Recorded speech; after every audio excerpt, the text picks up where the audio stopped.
suis Damien, je suis centralien de Lyon, promotion 2014. Je suis membre du bureau de Centrale Énergie. Donc on est une association de bénévoles qui vient des 5 écoles centrales. On organise à peu près une fois par mois une conférence autour de l'énergie. Les habitués nous excuseront, donc on n'est pas tout à fait à notre endroit habituel qui nous a fait faux bond un peu à la dernière minute, d'où ce changement de salle. Au-delà des conférences, on a aussi une newsletter qui sort à peu près tous les 2 mois, donc n'hésitez pas à vous inscrire sur notre site internet pour la suivre. On a l'habitude de parler de beaucoup de systèmes énergétiques dans notre association. On parle aussi parfois de transition écologique. En ce moment, vous pouvez aussi vous suivre l'actualité. À moins d'être dans une cave, vous n'avez pas raté les marques pour le climat, tous les débats qu'il peut y avoir autour de la transition bas carbone. Mais si vous prenez 2 écologistes qui ont envie de parler de changement climatique ou de transition énergétique, il y a un sujet parfois qui fait plus polémique que les autres, et c'est bien le nucléaire. Donc on s'est dit que ce soir on allait briser un petit peu le tabou qu'on peut voir dans certaines associations, et puis on allait mettre 2 personnes de qualité autour de la table pour discuter du sujet. Donc on a le plaisir d'accueillir Valérie Faudon, qui est la déléguée générale de la SFEN, qui vous laissera présenter votre syndicat tout à l'heure, et également Yves Marignac, qui est porte-parole de Negawatts, et également directeur général de Waste Paris. Donc Yves Marignac, est-ce que vous pouvez nous présenter également présenter votre association? Bonsoir à tous, oui, et bien, je vais dire 2 mots d'abord de Waste Paris, puis regarder un peu plus sur Negawatts, puisque je suis davantage là au titre de cette casquette Negawatts. Waste Paris, c'est une structure associative qui fait du conseil, de l'information, de l'expertise sur les sujets nucléaires et énergie en France et à l'international, qui fait ça depuis 83 et dans laquelle je suis depuis 96. Donc je suis un des rares experts non institutionnels, j'utilise en général ce titre, sur le nucléaire en France, et membre par exemple à ce titre de plusieurs groupes permanents d'experts de l'autorité de sûreté nucléaire. Mais je suis aussi porte-parole et délégué à l'analyse prospective de l'association Negawatts, ce qui veut dire que je coordonne le travail de réflexion prospective et de scénario de cette association, qui rassemble donc aujourd'hui 1200 membres autour d'un noyau de 25 experts environ, qui travaillent essentiellement via une approche de soutenabilité et des visions prospectives à réfléchir, à former le débat sur les politiques et mesures pour, l'expression qu'on utilise en général, c'est pour prendre en compte l'urgence de long terme, c'est-à-dire inscrire dans toutes nos décisions à court terme vis-à-vis du système énergétique l'urgence que représente à long terme le changement climatique et d'autres enjeux tels que l'effondrement de la biodiversité. Alors je ne sais pas si j'enchaîne avec une explicitation de la position de Negawatts sur le sujet. Donc pour nous, vraiment, par rapport à la question nucléaire, l'approche est intrinsèquement systémique. L'énergie, le système énergétique structure la société. Et ça n'a pas de sens pour nous de traiter la question nucléaire en tant que telle, même si évidemment il peut y avoir des positions éthiques des uns et des autres sur cette question par rapport à ces risques. On la traite vraiment dans une perspective systémique où on regarde à la fois l'ensemble du système énergétique et l'ensemble de ses impacts, ce qui veut dire qu'on ne réduit pas la question au CO2 de l'énergie, mais à l'ensemble des gaz à effet de serre climat, à la biodiversité, à la question de l'eau, à la question de l'usage des sols, etc. Et c'est contre-productif pour nous de traiter la question du nucléaire sans la remettre vraiment à chaque fois dans ce contexte systémique. L'approche que l'on développe d'une manière générale par rapport à cette question systémique, vous en avez peut-être déjà entendu parler, c'est une approche qui se résume par le triptyque sobriété, efficacité, renouvelable, et qui en fait signifie d'abord qu'on inverse un peu le paradigme habituel de l'énergie en s'intéressant d'abord aux services que nous rend l'énergie avant de s'intéresser aux ressources, et qu'ensuite, partant des services rendus par l'énergie, on applique d'abord une intelligence sur les usages, sur pourquoi effectivement on utilise de l'énergie, on dimensionne les services, ça c'est la sobriété. Ensuite, une intelligence technique pour améliorer les rendements de l'ensemble du système, réduire les pertes, c'est l'efficacité, et ensuite une intelligence vis-à-vis des ressources qui pour nous veut dire privilégier la substitution des ressources basées sur la consommation de stock, ce qui inclut bien sûr les énergies fossiles, mais aussi le nucléaire du fait de sa base qui est l'uranium, substituer ces ressources-là par des ressources de flux qui sont donc les énergies renouvelables.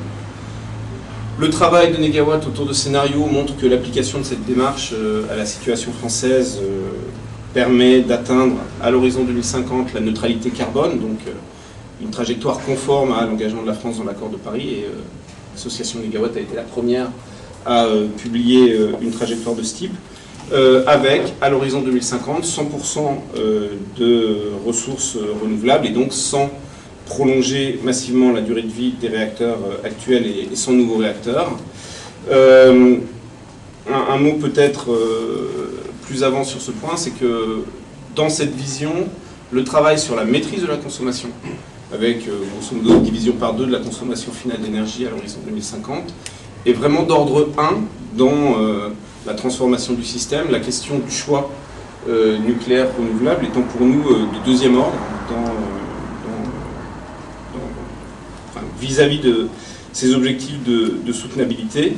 Et puis pour finir, pour la suite de la discussion, j'insiste sur la nécessité de bien distinguer différents niveaux de réflexion.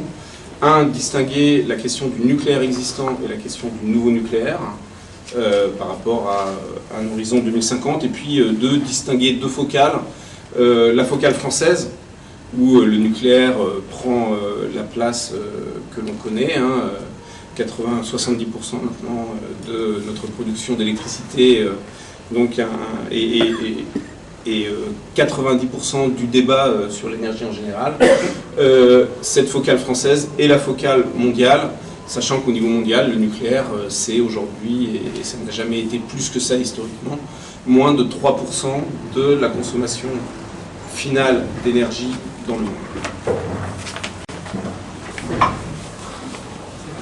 Je vous demande si vous pouvez nous présenter l'ASFEN, ce que vous y faites, et puis votre position sur le nucléaire, quelle est sa place dans le futur système énergétique français. Oui, très bien. Donc Valérie Faunon, je suis déléguée générale de la Société française d'énergie nucléaire. Donc la Société française d'énergie nucléaire rassemble en fait les ingénieurs, les professionnels du nucléaire, les enseignants du nucléaire en France. Donc c'est ce qu'on appelle historiquement une société savante, comme pourrait être la Société française de physique, la Société chimique de France, par exemple. Qu'est-ce qu'on fait?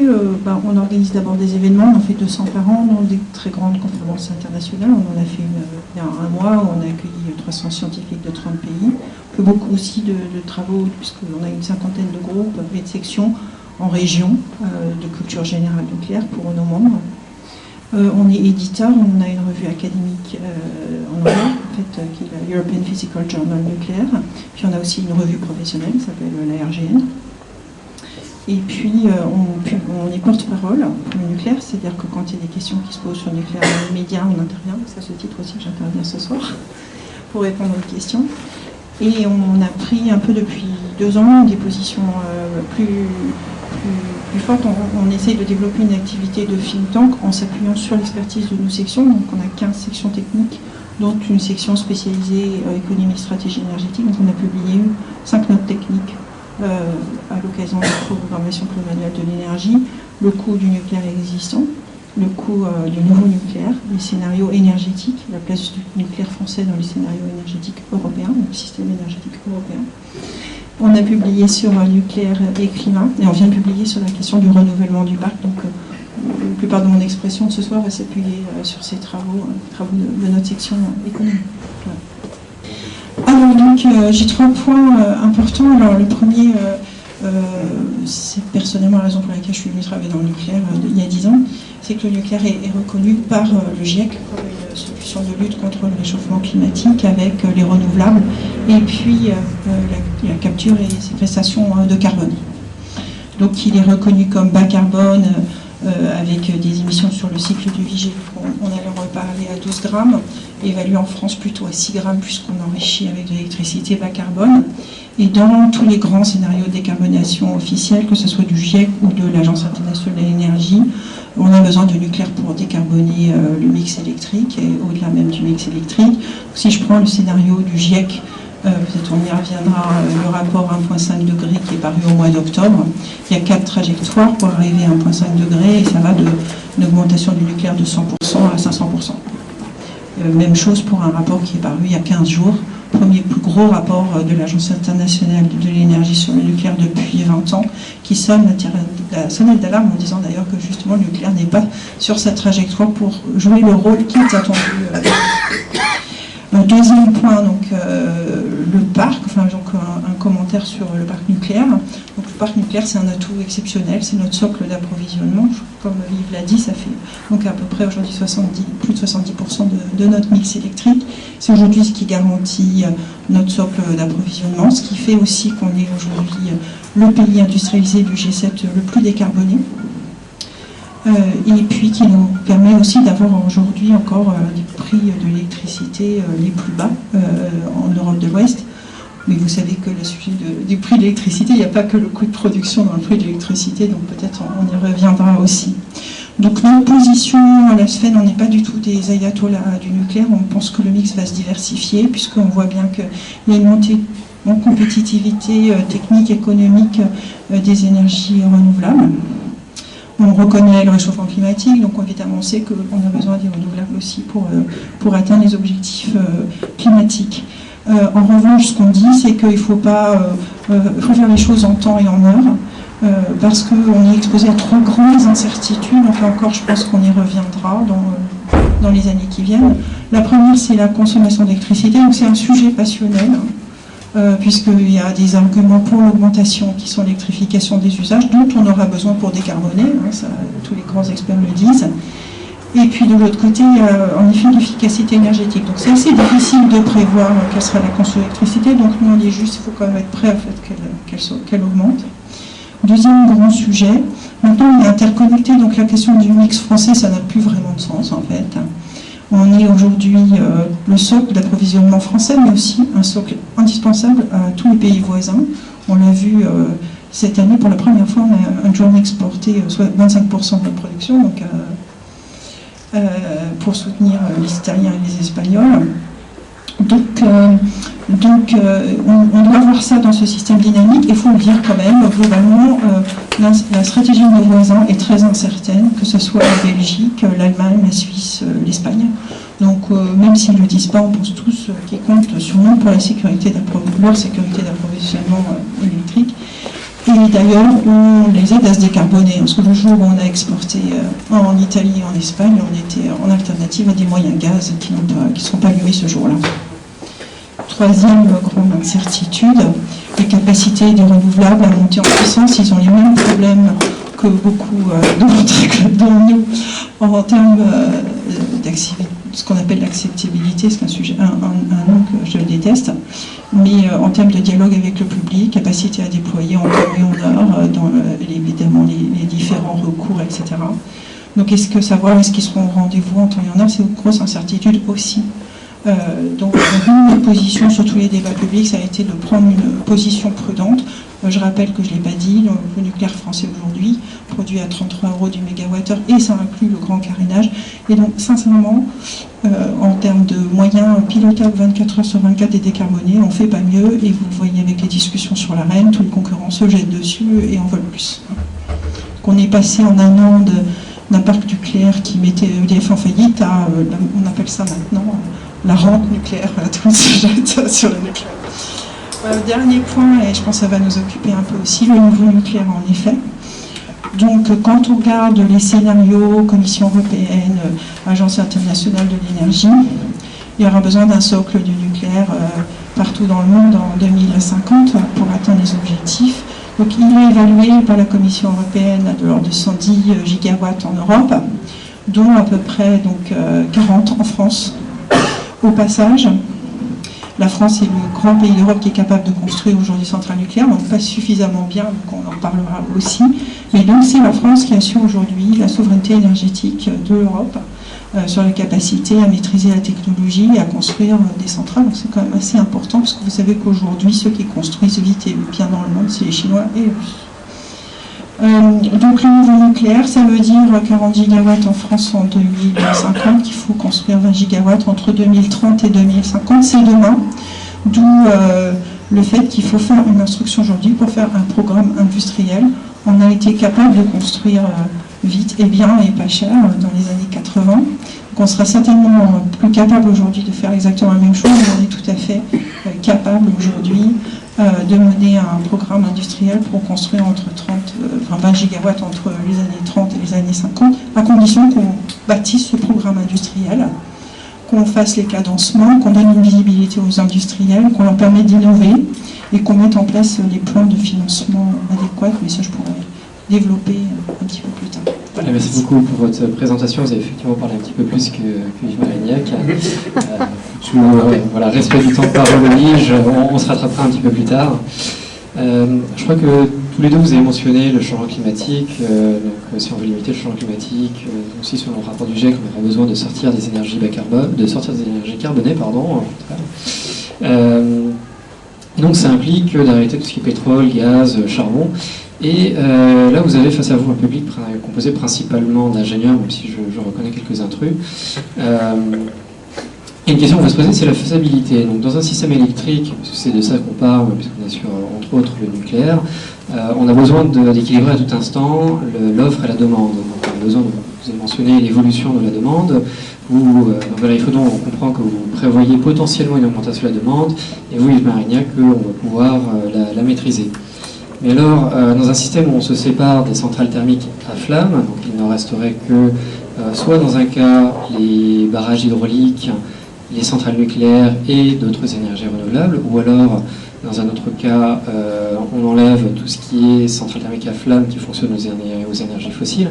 Est-ce que dans les deux cas, on est encore capable d'assurer cet équilibre offre et demande? Est-ce qu'on a des moyens suffisamment flexibles? Donc, dans le nucléaire, vous avez sorti il y a 2 ans une étude qui montrait la possibilité des centrales nucléaires françaises à faire du suivi de charge, du suivi de fréquence. Est-ce que dans un cas 100% renouvelable, on est capable avec d'autres moyens de stockage, comme le stockage par batterie, ou encore des moyens de flexibilité, le foisonnement, etc., donc d'assurer cet équilibre?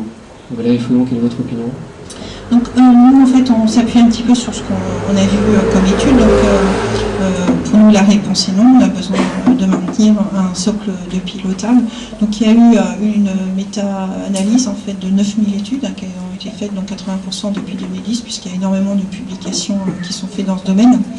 Donc, ils ont globalement conclu à l'absence de maturité. Donc, la réponse, c'est qu'on ne sait pas. C'est-à-dire qu'aujourd'hui, on n'a aucune démonstration qu'on sait faire à grande échelle, au niveau d'un grand pays industriel comme la France, un système qui reposerait que sur des renouvelables intermittentes, du biogaz, des smart grids, des éléments de stockage. La réponse, c'est qu'on n'en sait rien. Donc notre position, c'est que c'est effectivement extrêmement hasardeux de se lancer dans un système qu'on ne connaît pas. Et je vous le dis parce que c'est quelque chose qui nous inquiète, parce que la question du renouvellement du parc, c'est maintenant. Et que le renouvellement du parc, justement, nous permet de nous protéger contre des situations complètement hasardeuses qui pourraient nous conduire typiquement à devoir construire dans l'urgence des moyens gaz si on en avait besoin. Alors l'autre, vous me dites pas un coup de moyens gaz parce qu'on pourrait aussi importer des voisins, mais comme justement on trouve que la stratégie des voisins est peu claire, voilà, il y a vraiment un sujet important là-dessus.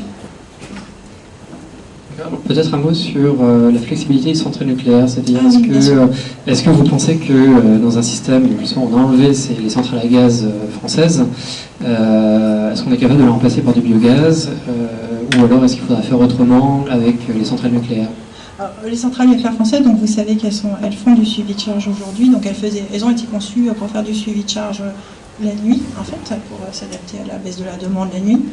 Donc elles font plus ou moins 80% en 30 minutes. Elles peuvent faire ça 2 fois par jour. Donc c'est une capacité assez exceptionnelle, enfin, qui est utilisée du coup aujourd'hui, en plus des adaptations la nuit, à pouvoir faire du suivi de charge. Donc il faut savoir que on est un peu en avance, la France, puisqu'on avait des spécificités sur ce système électrique, mais c'est un sujet qui occupe aujourd'hui maintenant énormément tous les constructeurs de centrales nucléaires dans le monde, puisqu'ils savent que sur les marchés où ils vont être, ils vont devoir faire du suivi de charge avec le développement des renouvelables variables. Donc il y a même aujourd'hui des projets américains sur des petits réacteurs qui seraient dédiés au suivi de charge, donc qui sont optimisés pour être extrêmement efficaces en suivi de charge et qui seraient des moyens même alternatifs au stockage, parce qu'avec des business cases assez intéressants. Yves Marignac, votre opinion sur le sujet? Un fort désaccord d'abord sur le point de départ, c'est-à-dire que effectivement, quand on ne veut pas voir, on ne voit pas, mais les études qui affirment de plus en plus fort la faisabilité de systèmes électriques 100% renouvelables se multiplient aujourd'hui dans le monde. Se multiplient dans le monde, se multiplient à différents niveaux. Au niveau de gouvernement, au niveau d'organismes divers et variés, d'agences comme l'ADEME en France, de think tank et d'acteurs industriels. Donc moi je crois qu'on ne peut plus avoir de doute aujourd'hui sur la faisabilité d'un tel système aux horizons auxquels il faut le penser, parce que évidemment il ne s'agit pas de mettre en place un système 100% renouvelable demain. La question qui se pose, c'est de savoir si on peut imaginer un chemin critique pour aller vers un tel système à l'horizon 2050. Alors, je vais remettre, comme je l'ai fait tout à l'heure, les choses dans le contexte d'un système énergétique, parce que la trajectoire électrique, elle se pense dans une trajectoire énergétique globale, et effectivement, pour nous, dans le scénario négawatt, et l'intérêt de scénario prospectif, c'est qu'on a quand même le droit d'y penser que les politiques publiques, la mobilisation des acteurs, la sensibilisation, etc., peut influer sur la trajectoire. C'est-à-dire, quand j'entends on ne peut pas prévoir l'évolution de la consommation d'électricité, si on peut parfaitement prévoir l'évolution de la consommation d'électricité, c'est-à-dire en fonction d'un niveau d'électrification et d'un niveau d'efficacité électrique qu'on met en œuvre, on sait assez bien à quel niveau elle va se situer, et c'est d'ailleurs ce que RTE, le gestionnaire du réseau d'électricité, fait très bien. Notre vision, nous, dans un scénario où on va vers 100% de renouvelables, donc à l'horizon 2050 pour l'électricité, c'est sur le plan de la consommation d'électricité, d'abord une réduction en valeur absolue de la consommation d'électricité, même si on est, comme tous les scénarios pratiquement, dans une vision où la part de l'électricité dans l'énergie augmente. Ça, je crois que l'électrification fait partie intégrante des outils de la décarbonation du système. Et c'est... Vous êtes France ou monde ou les deux, pardon? Pardon? Vous êtes France, monde ou les deux? Quand je dis l'électrification et une vision partagée... Non, alors... La vision partagée de pratiquement tous les scénarios de tous les scénarios bas carbone, on va dire, c'est un rôle accru de l'électricité dans le mix énergétique. Ça, c'est clair. Après, la vision partagée aussi de l'essentiel des scénarios de décarbonation, c'est que, comme je l'ai dit tout à l'heure, la maîtrise de la consommation est le premier levier de décarbonation. Quand on combine les deux, on peut arriver, selon le niveau de baisse globale de l'énergie et d'électrification, effectivement, à des niveaux différents. Dans le scénario négawatt, on est sur une augmentation de la part de l'électricité, mais une diminution en valeur absolue, à travers des éléments d'efficacité, notamment sur le chauffage électrique, qui est quand même aujourd'hui le principal aléa en termes de sécurité d'approvisionnement du système électrique français. Un delta d'1 degré dans la prévision du jour pour le lendemain sur la température lorsqu'on est dans les pics de froid. Ça, c'est ce que dit RTE, c'est l'aléa d'ordre 1. Donc dans notre vision, on électrifie notamment les usages chaleur dans le bâtiment, mais en remplaçant les convecteurs actuels, les grippins hyper peu efficaces, par des pompes à chaleur avec des bons coefficients de performance. Et on électrifie également les transports. Dans le scénario négawatt, par exemple, on a une vision de 100% de mobilité électrique en ville à l'horizon 2050. Moyennant ça, les ressorts dont on dispose pour réduire les consommations par de l'efficacité sont suffisants pour avoir une baisse en valeur absolue. Alors c'est une baisse en valeur absolue en énergie, mais c'est aussi et peut-être surtout du point de vue de la sécurité d'approvisionnement, une baisse en puissance. On réduit presque de moitié la pointe appelée, dont aujourd'hui 40% est due au chauffage électrique peu performant. Et ça, c'est quand même un élément qui donne beaucoup de marge de manœuvre dans le système. Après, au-delà de ça, les solutions, c'est le foisonnement des différents modes de production à base d'énergie renouvelable. Foisonnement qui est d'autant plus grand quand on considère ce que ne fait pas le scénario français. On a commencé un projet de scénario européen. Foisonnement qui est d'autant plus grand quand on le considère évidemment sur la plaque européenne plutôt que française. Ensuite, les scénarios montrent que les besoins d'introduire des nouveaux éléments par rapport à ça dans le système, ils ne viennent que lorsque on atteint 70% pratiquement de renouvelables dans le mix électrique, là encore, c'est ce que disent RTE ou l'ADEME. Et bien là, la bonne nouvelle, c'est qu'on a aujourd'hui différentes solutions qui sont parfaitement envisageables. On a des solutions d'abord de flexibilité de la demande, où il s'agit essentiellement de déplacer toutes les consommations pilotables. Donc en fait, l'enjeu, c'est plus les productions pilotables, c'est les consommations pilotables qu'on fait coïncider avec la variabilité de la production de l'éolien ou du photovoltaïque. Et deuxième élément important, en plus du recours aux batteries, mais avec des réserves sur les questions matériaux, les solutions qui sont en développement aujourd'hui, dont on peut vraiment être certain qu'elles seront disponibles à l'horizon 2035, où elles pourraient devenir nécessaires, qu'on appelle de power to gas, donc où on utilise de l'électricité excédentaire pour synthétiser, pour fabriquer de l'hydrogène par électrolyse et recombiner éventuellement une partie de cet hydrogène avec du CO2 qui au passage vient de la purification du biogaz, donc on a un côté synergique, et former du méthane de synthèse qu'on peut stocker dans le système. Et pour nous, il a d'abord une fonction d'usage gaz, mais secondairement, il est présent pour refournir de l'électricité si on en a besoin. Donc nous, avec tous ces éléments, on arrive vraiment aujourd'hui à la conclusion que, et on a fait une modélisation au pas horaire de notre scénario pour ça, même si elle est loin d'être aussi raffinée que les exercices que peut faire RTE, on a le sentiment que aller vers ce 100% renouvelable, c'est possible.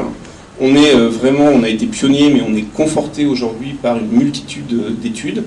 Il y a y compris, parce que là on a parlé, l'équilibre offre-demande, mais il y a toute la question, vous l'avez évoqué tout à l'heure, de la tenue en tension, en fréquence du réseau. Et il y a aujourd'hui des solutions basées sur ces nouveaux outils renouvelables qui permettent là aussi de l'envisager assez sereinement. Pour nous, la question aujourd'hui, elle n'est pas de la faisabilité d'un système 100% renouvelable, c'est la question du passage du système actuel à ce système, et c'est là que la question du nucléaire existant, du recours à des centrales gaz, etc. Alors, Madame Foudon, est-ce que vous souhaitez réagir en 2 minutes à ce qui vient d'être dit ? Absolument. En effet, il y a des scénarios 100% renouvelables qui ont commencé à être publiés, donc il faut voir qu'ils sont extrêmement minoritaires et que la plupart aujourd'hui ont des vrais problèmes dans les milieux académiques. Donc je vais prendre celui qui est pour moi le plus emblématique, qui est le scénario 100% renouvelable américain, qui est fait par Stanford, Mark Jacobson, qui a été publié et qui a gagné d'ailleurs un prix dans une revue américaine de prestige, qui est la Publishing Academy of Science. Donc 1 an après, donc l'étude a été démontée, retrait du prix, retrait par la publication académique. Du coup, l'auteur a même fait un procès, ce qui est quand même historique, qu'un chercheur attaque sa revue. Évidemment, ça l'a pas mené extrêmement bien loin.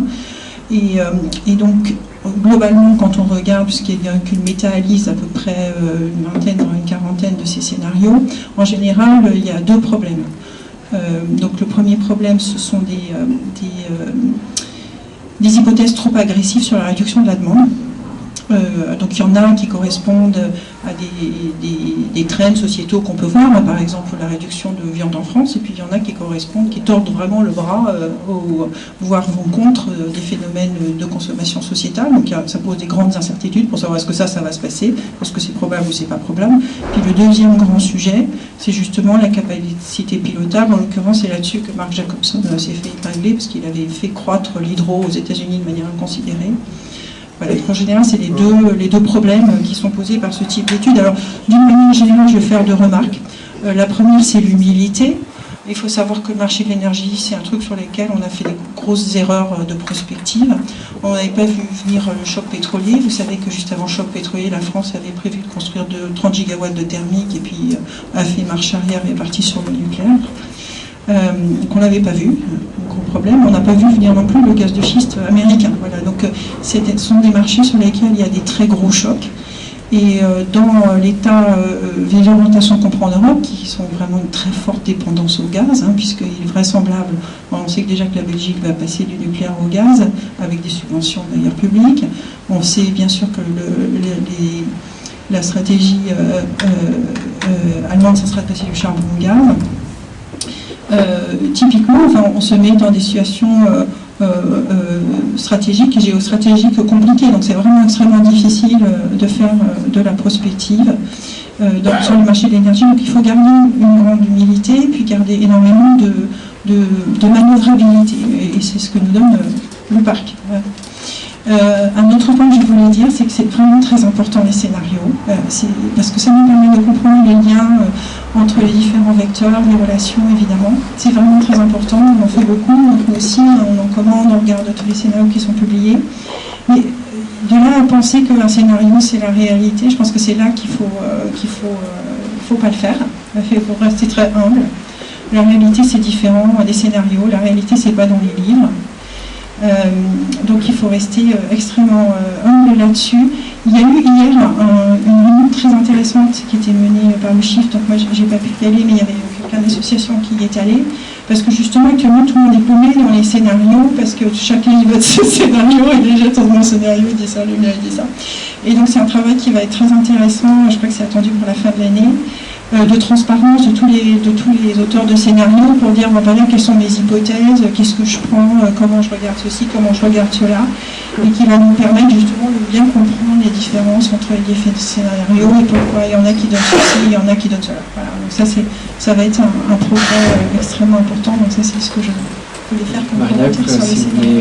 voulez réagir à l'info, vous avez 1 minute. Oui, alors, très vite, d'abord sur l'humilité vis-à-vis des scénarios. Évidemment, les scénarios, c'est pas une description de la réalité. Les scénarios, en particulier les scénarios prospectifs, parce qu'il y a aussi des scénarios de prévision, mais les scénarios prospectifs, c'est des scénarios qui éclairent la direction que peut prendre la réalité si on le souhaite et si on met en place des politiques et mesures qui permettent de le faire.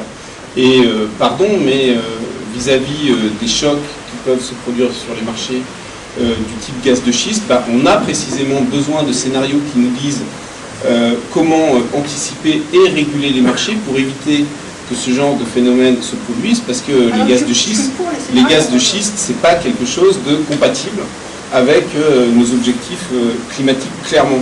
Ce que je disais tout à l'heure, c'est que, et je ne parlais pas que de scénarios quand je parlais d'études qui montrent la faisabilité du 100% renouvelable, il y en a beaucoup, mais les scénarios sont importants, non pas pour affirmer la faisabilité de 100% renouvelable, mais pour imaginer le chemin pour l'atteindre. C'est là qu'on a évidemment besoin. Juste un mot sur les études de Jacobson. C'est des scénarios qui misent sur du tout électrique, tout renouvelable.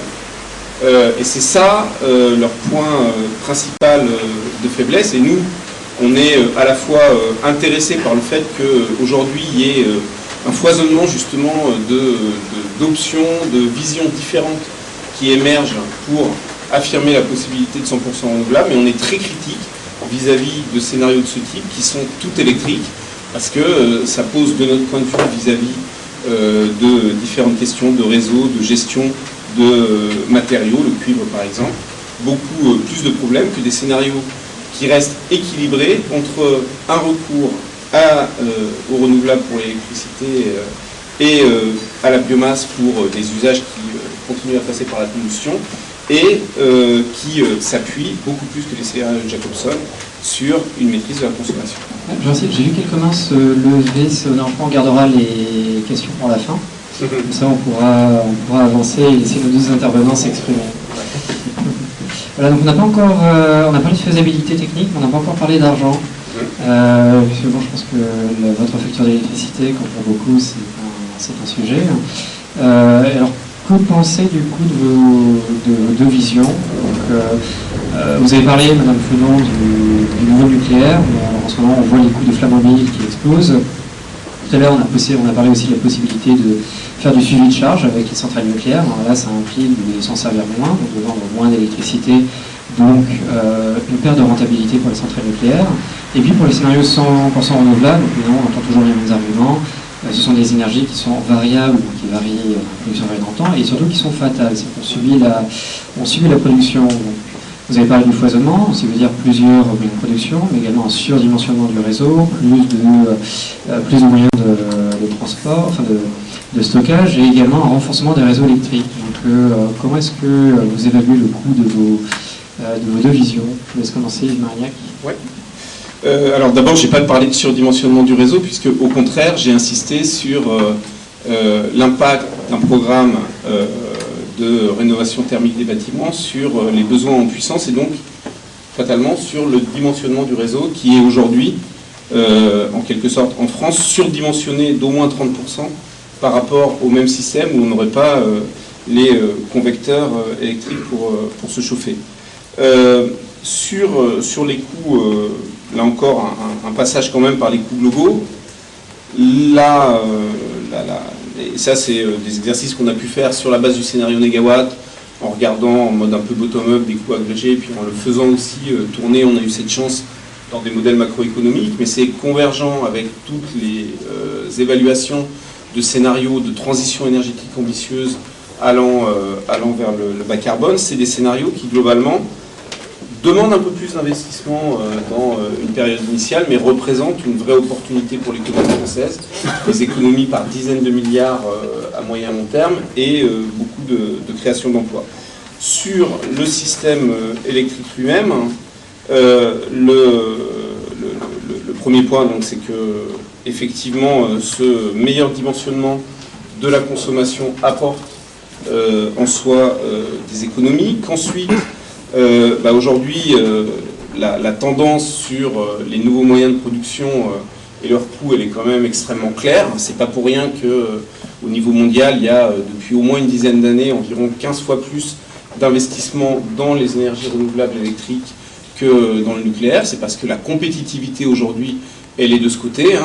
On en a encore eu l'illustration la semaine dernière en France avec un appel d'offres sur l'éolien offshore gagné à un coût de production qui est annoncé entre 45 et 50 euros du mégawattheure.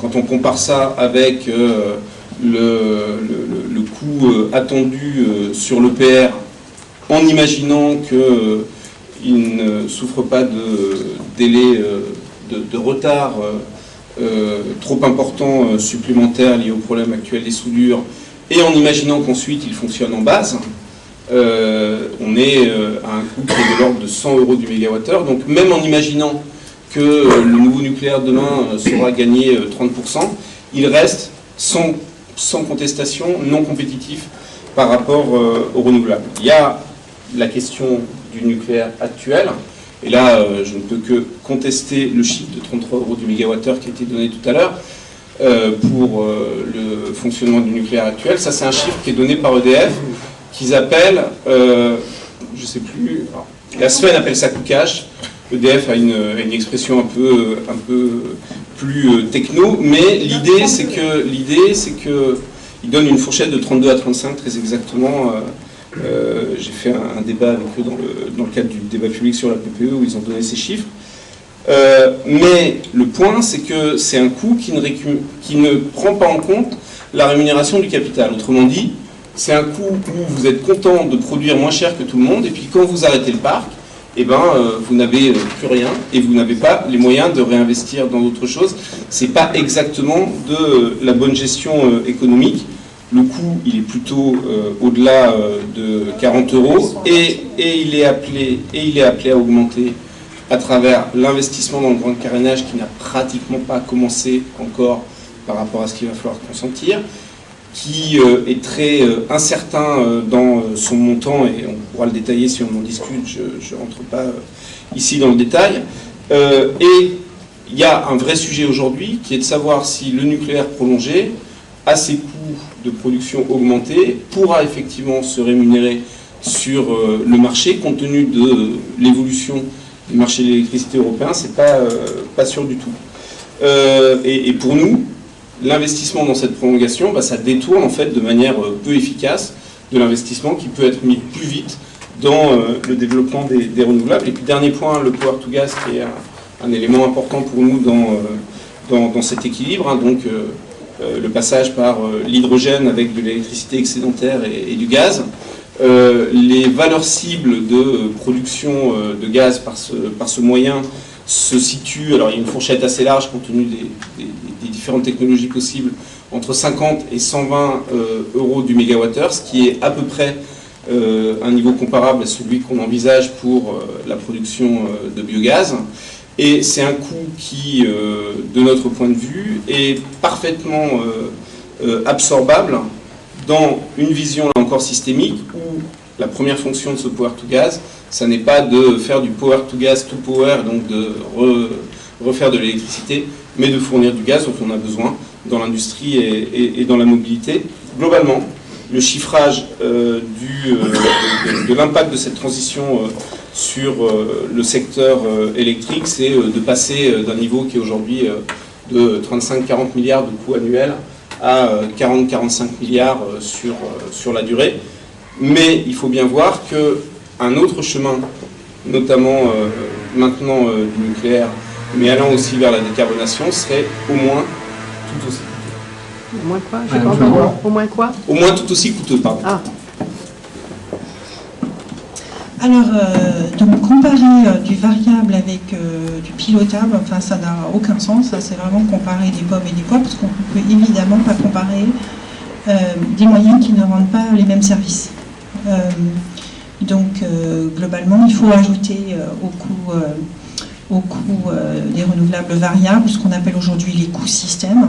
Et donc on commence à disposer de pas mal d'infos sur l'écosystème et de pas mal d'études, dont une dernière en date qui a été publiée au mois de mai par CDE-NEA avec un modèle du MIT. Ils ont montré les chiffres France, donc elle est vraiment très intéressante dans cette simulation. Oui, c'est l'agence nucléaire qui travaille dessus. C'est l'agence pour l'énergie nucléaire. Oui, enfin bon, c'est aussi l'université de Dauphine et puis le MIT. Et vos chiffres? Alors les chiffres, l'énergie nucléaire. Non. Je pourrais Non, continuer. Je vais continuer. Donc ces chiffres ils donnent. Donc il y a des écosystèmes qui varient. Évidemment, plus la pénétration des renouvelables variables augmente dans le système électrique, plus les chiffres d'écosystèmes augmentent. Donc les chiffres donnent entre 10% et 75%, de 7 euros par mégawattheure jusqu'à 45 euros du mégawattheure. Donc à 75%, on est quand même avec une capacité qui triple en France en termes de capacité de production. Et alors je vais y revenir, 30% du temps, la rémunération est égale à 0. Donc la question, puisqu'on est en surproduction. Donc le point que je voulais vous dire par rapport à votre question, qui est de est-ce que de faire du suivi de charge, ça diminue la rentabilité du nucléaire? Ah oui, mais ça diminue. Je veux dire, on est dans des situations quand on est en surproduction et en moment négatif où plus personne ne se rémunère. Alors les renouvelables ils se rémunèrent encore puisqu'ils ont des prix d'achat garantis, mais le nucléaire ne se rémunère pas. Les moyens gaz ne se rémunèrent pas. Et c'est pour ça que vous ne trouvez plus d'investisseurs en Europe sur quasiment aucun moyen, sauf quand il y a un prix d'achat garanti. Et c'est pour ça, d'ailleurs, je parlais de la Belgique tout à l'heure, que même pour construire des centrales à gaz en Belgique, il y a des subventions d'État. Donc on est vraiment dans une situation actuellement extrêmement compliquée du système électrique européen, et le fait qu'on a libéralisé sans se poser vraiment... Libéraliser, décarboner en même temps, c'est vraiment extrêmement compliqué, puisque vous avez d'un côté la libéralisation et puis de l'autre côté des politiques d'État relativement volontaires. Ce qui est pour moi assez caractéristique, c'est quand même la Grande-Bretagne, puisque c'était les plus libéraux, et maintenant ils ont complètement tout réorganisé. Au dernier au dernier deal qu'ils ont voulu faire avec les Japonais, ils faisaient carrément de l'investissement direct dans la centrale nucléaire, donc on est vraiment très loin des politiques libérales qu'on a pu connaître dans les années 90 et années 2000. Il y a vraiment un retour vers l'intervention de l'État de manière importante. Alors le coût du nouveau nucléaire, donc c'est évident. On est actuellement dans des situations compliquées de tête de série avec la double peine. Alors pourquoi la double peine? C'est qu'on est à la fois en train de changer de modèle puisqu'on passe de la Gen 2 à la Gen 3 et que bon, la Gen 3 c'est plus compliqué à construire. Et puis qu'en plus on a perdu la capacité de construire, on a perdu l'expérience de construire. Donc ce qu'on a fait également dans notre étude que je vous invite à lire sur les coûts du nouveau nucléaire, c'est qu'on a fait l'inventaire de tous les chantiers Gen 3 dans le monde. Et donc il y a plusieurs enseignements là-dessus, c'est qu'ils sont tous en retard. Ils sont tous par paire sauf les nôtres, ça j'y reviendrai. Et puis l'autre point, c'est qu'il y a une grosse différence avec d'un côté les pays qui n'ont jamais arrêté de construire et puis les pays qui ont arrêté de construire. Donc les pays qui n'ont jamais arrêté de construire, c'est évidemment les Chinois, et vous savez que Taishan, enfin les Chinois, les EPR chinois sont les premiers à démarrer, c'est les derniers à avoir démarré la construction, donc Taishan 1 est en ligne. Et en exploitation commerciale depuis décembre maintenant, et Taishan 2 vient de diverger. Donc les deux Chinois commencent avant les autres. Les Russes, puisque les Russes ont commencé le renouvellement de leur parc, les Coréens qui sont toujours en premier équipement. Donc c'est vraiment les pays qui n'ont jamais arrêté de construire, qui construisent aujourd'hui, qui ont le moins de retard sur leur Gen 3, mais ils ont quand même des retards puisqu'ils sont en changement de modèle. Donc ils sont dans ce qu'on appelle le first of a kind, la tête de série dans l'apprentissage. Et puis voilà. Et puis les pays qui ont arrêté de construire, donc typiquement nous, les Finlandais, les Américains, et qui clairement ont perdu une expérience. Voilà. Alors peut-on réduire le coût du nouveau nucléaire? Donc qu'est-ce que c'est que le coût du nouveau nucléaire? C'est le coût de l'investissement initial, principalement. C'est 2/3 du coût de production. Vous savez, la méthodologie LCOE. C'est 2/3 des coûts d'investissement initial. Et dans l'investissement initial, il y a deux gros morceaux. Il y a évidemment le coût de construction et puis les coûts financiers. Alors ça, c'est extrêmement important. Quand on est ingénieur, c'est pas évident. Mais c'est 10 ans de cash flow négatif sur des grosses sommes. Et quand on a un investisseur privé, la rémunération du capital attendu voisine les 10%.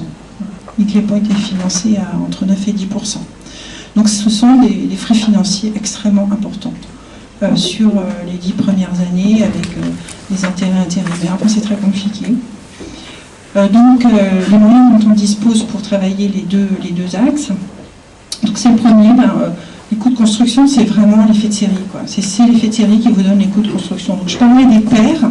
Alors les paires, on a déjà au moins 15% sur une paire sur un même site, puisqu'on mutualise les coûts d'études, on mutualise les équipes, on mutualise l'outillage. Mais après, quand on regarde l'historique du parc français qui a été très très bien documenté par la Cour des comptes, on voit qu'on atteint les moins 30% au bout de 3 paires.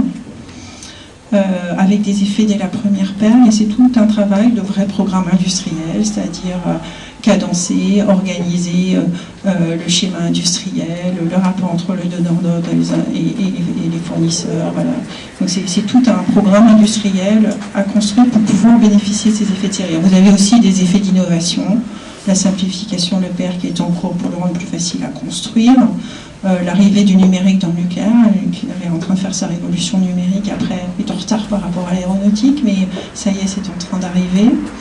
Voilà, tout un tas d'innovations sur lesquelles je pourrais revenir et qui arrivent pour diminuer les coûts. Voilà. Donc on est assez confiant sur 30% parce que 30% c'est l'effet de série, puis en plus il y a les innovations qui arrivent.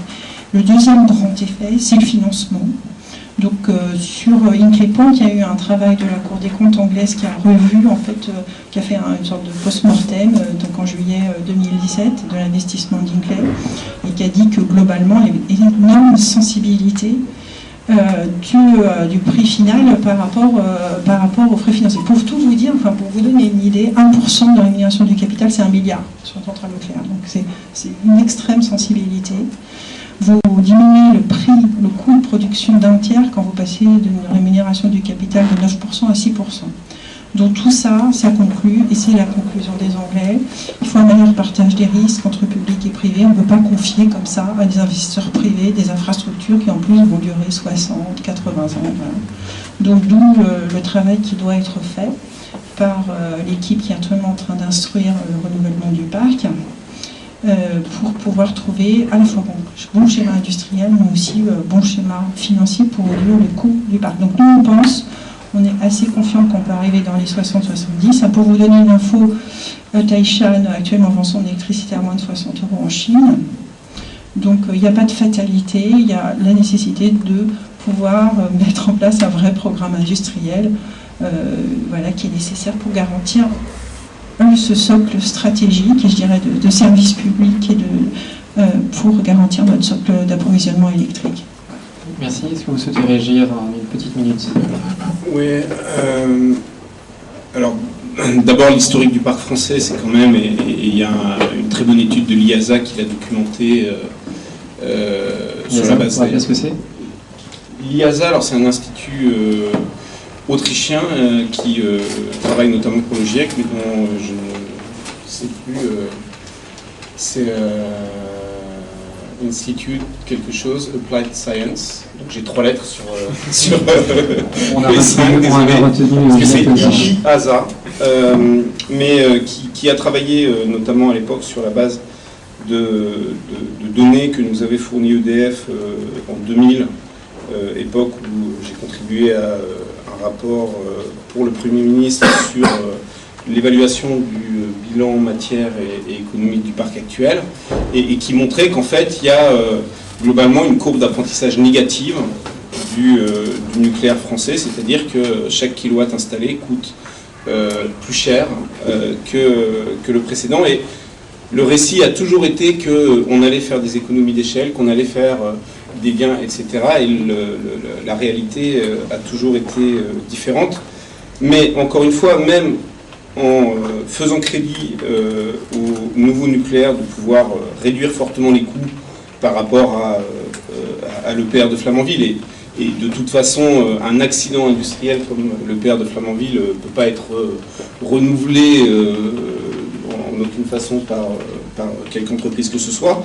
Donc même en imaginant qu'on descend à 60-70 € le MWh, c'est ce que je viens d'entendre, ça reste plus cher que les renouvelables compétitives aujourd'hui, et il faut bien se dire que les renouvelables, elles n'ont pas fini leur courbe d'apprentissage et qu'elles continuent à baisser. Alors oui, elles sont variables, et oui, 1 kWh variable et 1 kWh en base, c'est pas la même chose, mais dans la tendance que prend le système électrique aujourd'hui, les kilowattheures variables vont trouver à se rémunérer, et d'autant plus si on met en place des solutions de flexibilité, des solutions de stockage.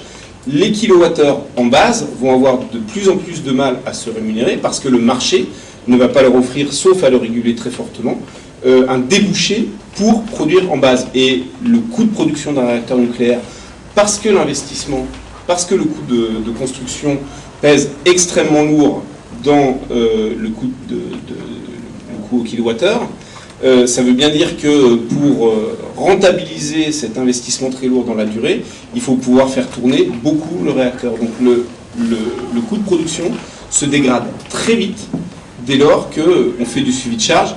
Et je laisse par ailleurs de côté, parce que il faut qu'on avance, le fait que le suivi de charge, c'est possible aujourd'hui à l'échelle d'un réacteur. Il y a quand même des règles générales d'exploitation qui limitent le nombre de transitoires, qui limitent le nombre de cycles, qui limitent le moment où on peut le faire dans un cycle de rechargement de combustible. Et donc l'idée qu'on peut généraliser du suivi de charge sur le parc français pour suivre les renouvelables variables est une idée qui aujourd'hui va très au-delà de ce qui est autorisé à EDF. Il y a une réaction sur ce sujet? Je voulais dire que c'est vraiment extrêmement bizarre de dire que le coût du nouveau nucléaire, c'est l'investissement initial, parce que pour les renouvelables aussi. Oui, bien sûr. Et j'ai pas dit le contraire. J'ai pas dit le contraire. Et je partage par ailleurs le constat sur la difficulté que connaît aujourd'hui le système électrique européen, c'est-à-dire sur le fait que l'existence d'un volume croissant de capacité à coût marginal quasi nul, c'est le cas des renouvelables, ou coût marginal très faible, c'est le cas du nucléaire, cette situation-là, elle est effectivement très problématique pour rémunérer n'importe quel nouvel investissement dans des capacités de production. Mais là, je crois qu'il n'y a pas de différence. il va falloir réguler, et pour réguler, il va falloir choisir quel type de capacité on veut développer. Au-delà de la faisabilité technique, dont on a déjà parlé, et des coûts, dont on a aussi encore plus longuement parlé, l'un des enjeux de la transition énergétique, c'est aussi notre indépendance. Donc, on a lancé le programme nucléaire français il y a plusieurs dizaines d'années maintenant, après les chocs pétroliers, justement pour améliorer l'indépendance énergétique française. Mais alors, on va se poser aussi la question sur l'uranium. Est-ce que réellement on en est indépendant? Est-ce que si jamais d'autres pays comme la Chine, l'Inde se mettent à construire réacteur sur réacteur, on n'aura pas de problème d'approvisionnement? Éventuellement, dans le nucléaire, est-ce que les centrales à neutrons rapides ou alors la fermeture du cycle peuvent aider à résoudre le problème? Et également, on entend aussi des critiques autour des énergies renouvelables, comme le photovoltaïque ou alors l'éolien, sachant que c'est construit à l'étranger. Vous avez mentionné tout à l'heure aussi les problématiques de cuivre, donc tout le cuivre qu'il y a dans les électroaimants des éoliennes terrestres. On parle aussi des éoliennes offshore qui sont avec des aimants permanents dans lesquels on va trouver du dysprosium et du néodyme. Donc on va avoir des problématiques de terres rares qui sont pour la plupart produites en Chine. Donc qu'est-ce que vous auriez à répondre à cela? Donc maintenant je vous laisse démarrer.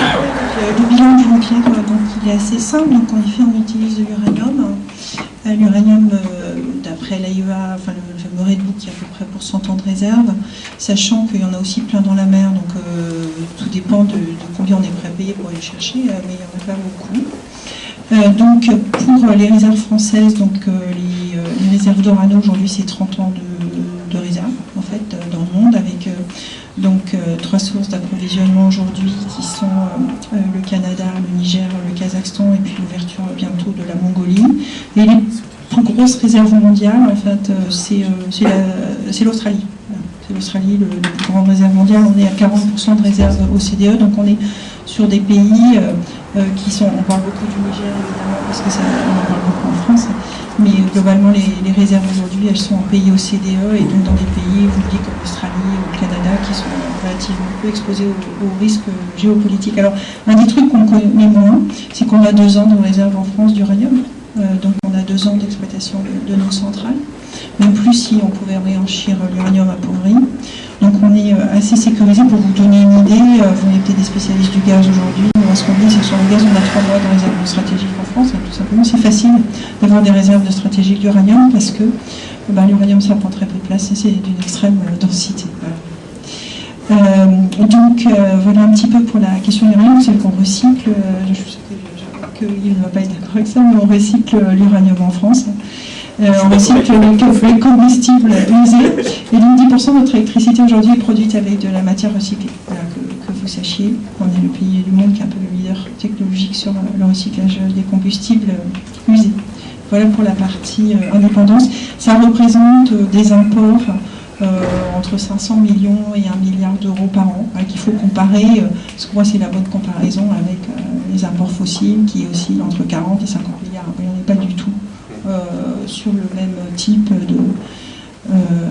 d'import. Alors à long terme, alors ça c'est, si on utilisait la technologie à neutrons rapides, on aurait sur notre sol de quoi fonctionner plusieurs milliers d'années, puisqu'on a des réserves d'uranium appauvri, d'uranium 238 qui nous permettraient en France de fonctionner plusieurs milliers d'années, donc on est presque sur un schéma renouvelable.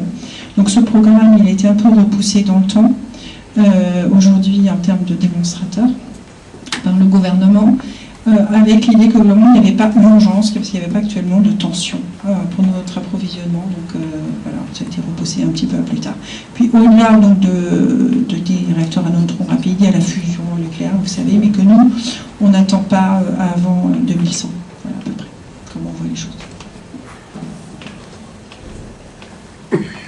Alors, la question de l'indépendance ou de la sécurité énergétique est évidemment un vaste sujet et un sujet majeur. D'abord parce que réellement c'est un enjeu et puis parce que historiquement c'est quelque chose d'important dans le débat politique français.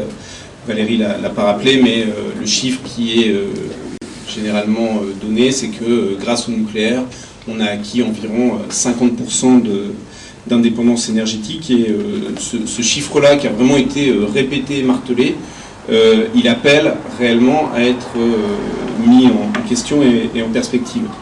Premier point, on n'a en fait pas vraiment réduit notre dépendance aux énergies fossiles.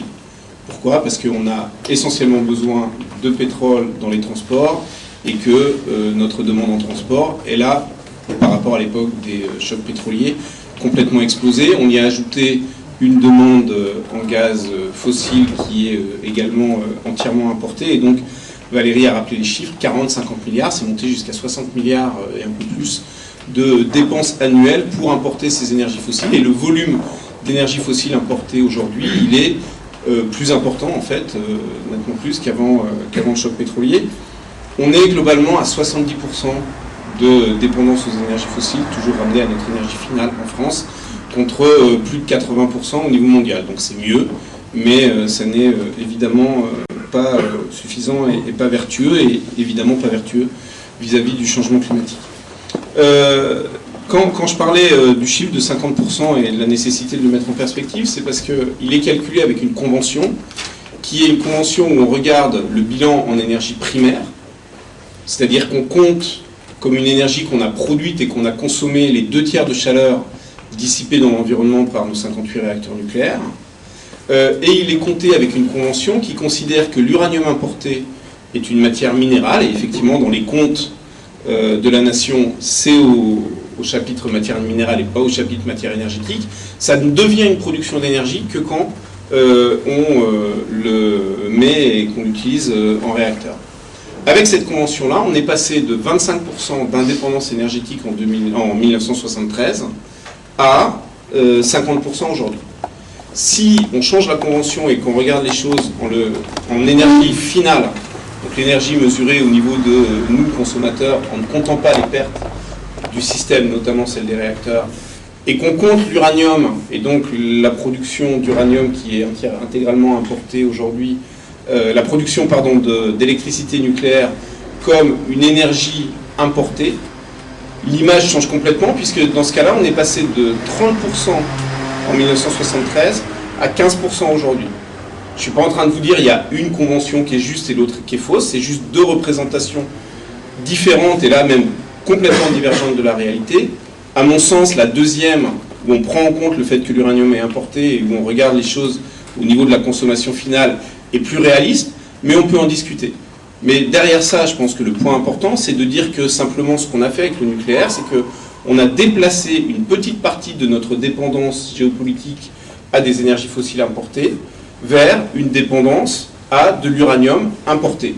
Et après, on peut discuter, on ne va pas faire la discussion ici, de l'avantage respectif de ces dépendances géopolitiques. L'uranium, il y a effectivement plein de pays qui sont plutôt des pays amis et avec lesquels on n'a pas de problème majeur à importer. Il y a aussi de l'uranium qui vient du Niger. Regardez la carte, regardez l'intervention militaire française au Mali, vous verrez que ces intérêts sont liés. Donc c'est pas neutre non plus en termes de dépendance, mais c'est différent.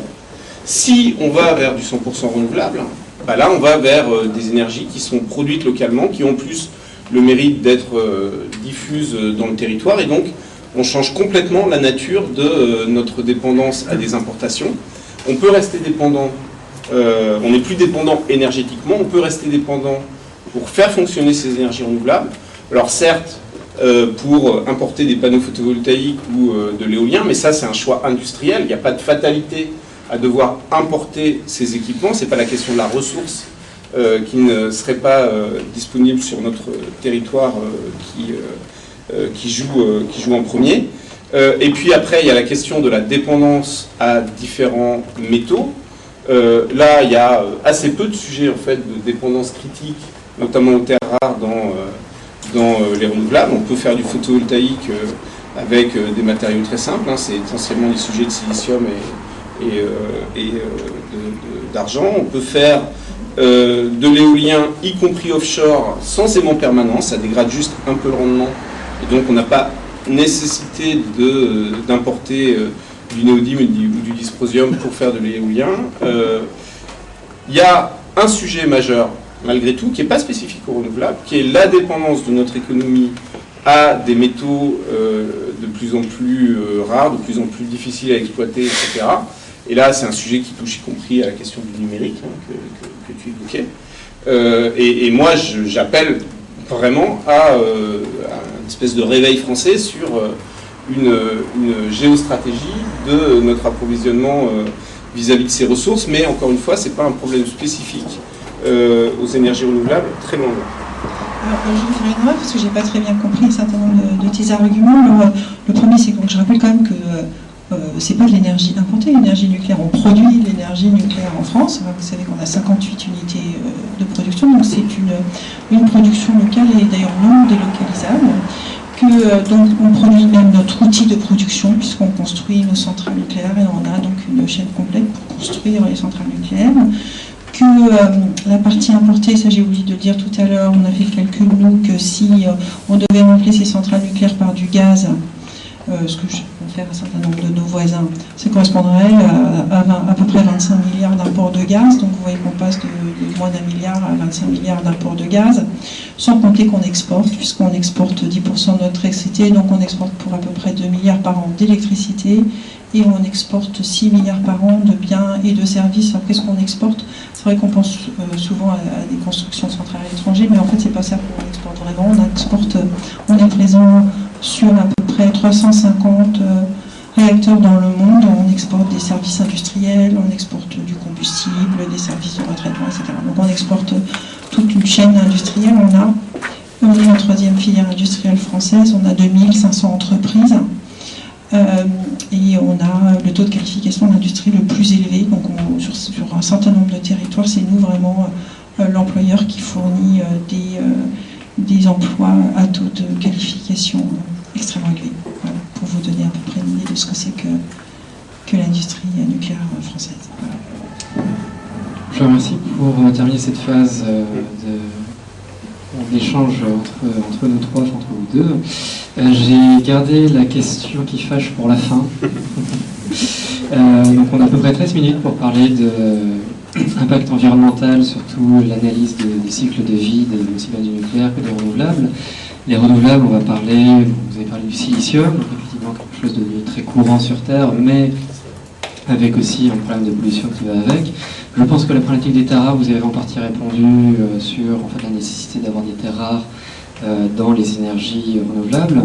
Mais aussi quand on lit les rapports du GIEC, on se rend compte que l'éolien et le nucléaire font jeu égal. L'ADEME considère qu'à kilowattheure, au même nombre de kilowattheures, le nucléaire français émet même 2 fois moins de CO2 équivalent que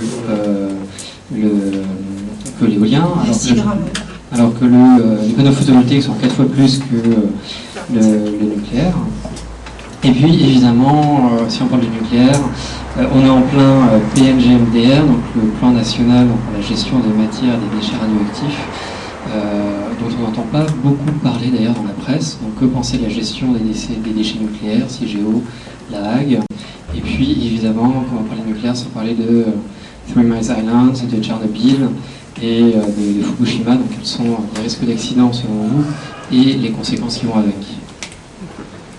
On va commencer, Monsieur Marignac. Oui, merci. Alors ça fait beaucoup de questions, c'est évidemment effectivement un gros paquet pour finir. Alors d'abord sur la question sur la question de l'empreinte matière ou de l'empreinte environnementale plus largement du système électrique ou des différentes options de production d'électricité. Deux commentaires un peu globaux. Le premier, c'est que il faut être très prudent dans l'utilisation et l'interprétation de toutes les études en analyse cycle de vie, parce qu'elles sont, extrêmement dépendantes aux hypothèses que l'on fait et il y a une forme d'incommensurabilité entre le périmètre qu'il faut regarder sur des renouvelables ou sur du nucléaire en particulier vis-à-vis du temps très long qui rend les choses difficiles. Elles dépendent beaucoup des conditions, c'est-à-dire qu'on est, y compris, je le disais tout à l'heure, dans une phase où les progrès des énergies renouvelables sur ces 10 dernières années ont été plus rapides que même ce qu'espéraient les promoteurs des énergies renouvelables, ce qui a pour conséquence que des analyses de cycle de vie qui ont été faites sur la base de données qui ont été publiées, donc qui sont passées par tous le système de comité de lecture, etc., sur la base de données suffisamment fiabilisées pour pouvoir les utiliser dans une revue scientifique, c'est nécessairement des données qui ont au moins 5 ans. Et donc, les analyses cycle de vie des différentes options risquent, dans les chiffres qu'on nous donne, d'évoluer assez rapidement. Sur le nucléaire, juste pour illustrer cette variabilité, il y a une étude connue qui est une méta-analyse des évaluations du CO2 du nucléaire qui donnait, alors je ne sais plus, ça va de quelques grammes, c'est peut-être 6 ou peut-être moins encore au minimum, et qui allait de mémoire à plus de 150 grammes, avec une valeur médiane un peu au-dessus de 60 grammes. J'ai plus le chiffre précis en tête, mais ça illustre la variabilité. Et comment vous obtenez cette variabilité? Il suffit par exemple d'imaginer que vous avez besoin d'une guérite avec un peu d'éclairage électrique et de chauffage pour un gardien pour surveiller pendant 1 million d'années, je pousse la caricature, le stockage géologique, et si vous n'actualisez pas ça, ça fait tout de suite un niveau d'émission très important. Donc je ne dis pas ça pour remettre en cause le fait que le nucléaire est une énergie évidemment peu carbonée dans les mêmes niveaux que les renouvelables, et sans doute plus dans le niveau de l'éolien que du photovoltaïque, effectivement. Mais les analyses cycle de vie, il faut juste être prudent. Le deuxième commentaire général, c'est que quand là encore, il faut regarder système. Et les énergies renouvelables, même si j'ai dit tout à l'heure qu'elles sont plus soutenables intrinsèquement parce qu'elles reposent sur des flux naturels que des énergies qui s'appuient sur la consommation de stock, ça n'en fait pas des énergies intrinsèquement soutenables. Toutes les énergies consomment des ressources, consomment des sols, voilà, ont différents impacts, et c'est bien pour cette raison que même dans une projection allant vers les renouvelables, la nécessité de la sobriété, de l'efficacité que j'exposais tout à l'heure reste impérieuse, et c'est aussi le sens de ce que je disais tout à l'heure sur une vision de la soutenabilité qui n'est pas centrée que sur le climat, mais sur l'ensemble des impacts. Dans le scénario négawatt par rapport à cette question, on a regardé effectivement l'impact en matières premières non renouvelables de la transformation de l'ensemble du système de production et de consommation d'énergie français. Le bilan, c'est une division par 2 environ de cette consommation de matières minérales. Et par exemple, sur l'éolien ou sur le photovoltaïque qu'on a regardé en détail, certes, l'éolien va consommer du béton, mais c'est beaucoup moins cette consommation accrue de béton pour l'éolien que les économies de béton qu'on peut faire en travaillant par ailleurs sur le secteur du bâtiment. Vraiment beaucoup moins.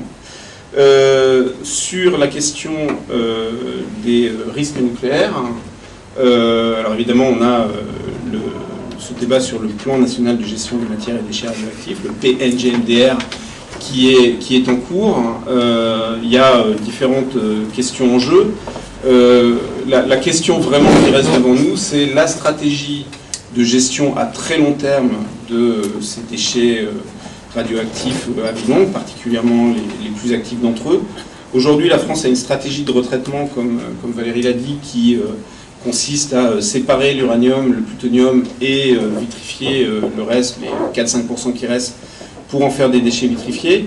C'est une stratégie qui, en fait, ne fait que repousser le problème devant nous en le complexifiant, en accumulant du plutonium séparé et de l'uranium qui, en grande partie, n'est pas réutilisé aujourd'hui.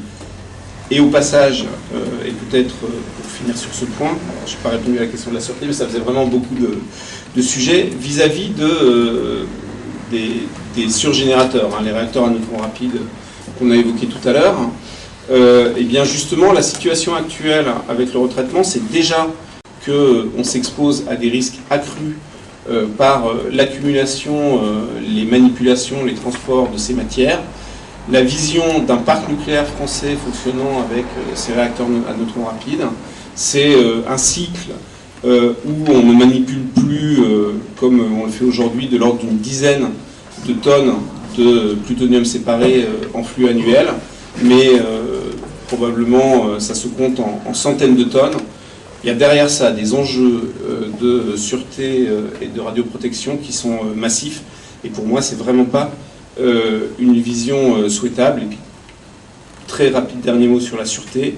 Moi, je pense que la sûreté du nucléaire français aujourd'hui, même si il part d'un niveau sans doute plus robuste que beaucoup d'autres parcs dans le monde, par le choix de la filière, qui est quand même la filière la plus éprouvée aujourd'hui, et celle qui, en tout cas, est à la fois la plus répandue et qui n'a pas connu d'accident majeur, puisque Three Mile Island était un accident grave, mais pas majeur, donc la filière des réacteurs pressurisés, parce qu'on a la standardisation, donc on part d'un système relativement robuste, mais moi je pense qu'aujourd'hui, entre la perte de compétences, la vétusté, le vieillissement, les problèmes de conformité et la pression économique, on a un nucléaire dont la sûreté se dégrade très vite, et je vois aujourd'hui vraiment s'accumuler beaucoup de signaux extrêmement inquiétants. Alors, en commençant par les déchets, puisqu'on va commencer par la fin. Donc en effet, il y a un débat actuellement, et donc c'est très triste parce que globalement les Français ne sont pas au rendez-vous. Hein. Vous disiez toi-même qu'à Nevers, hier, il y avait 3 personnes de Nevers, et puis à chaque fois, il y a tout le monde qui se déplace. Voilà. Donc pourquoi ça, en fait, pour plusieurs raisons, en fait.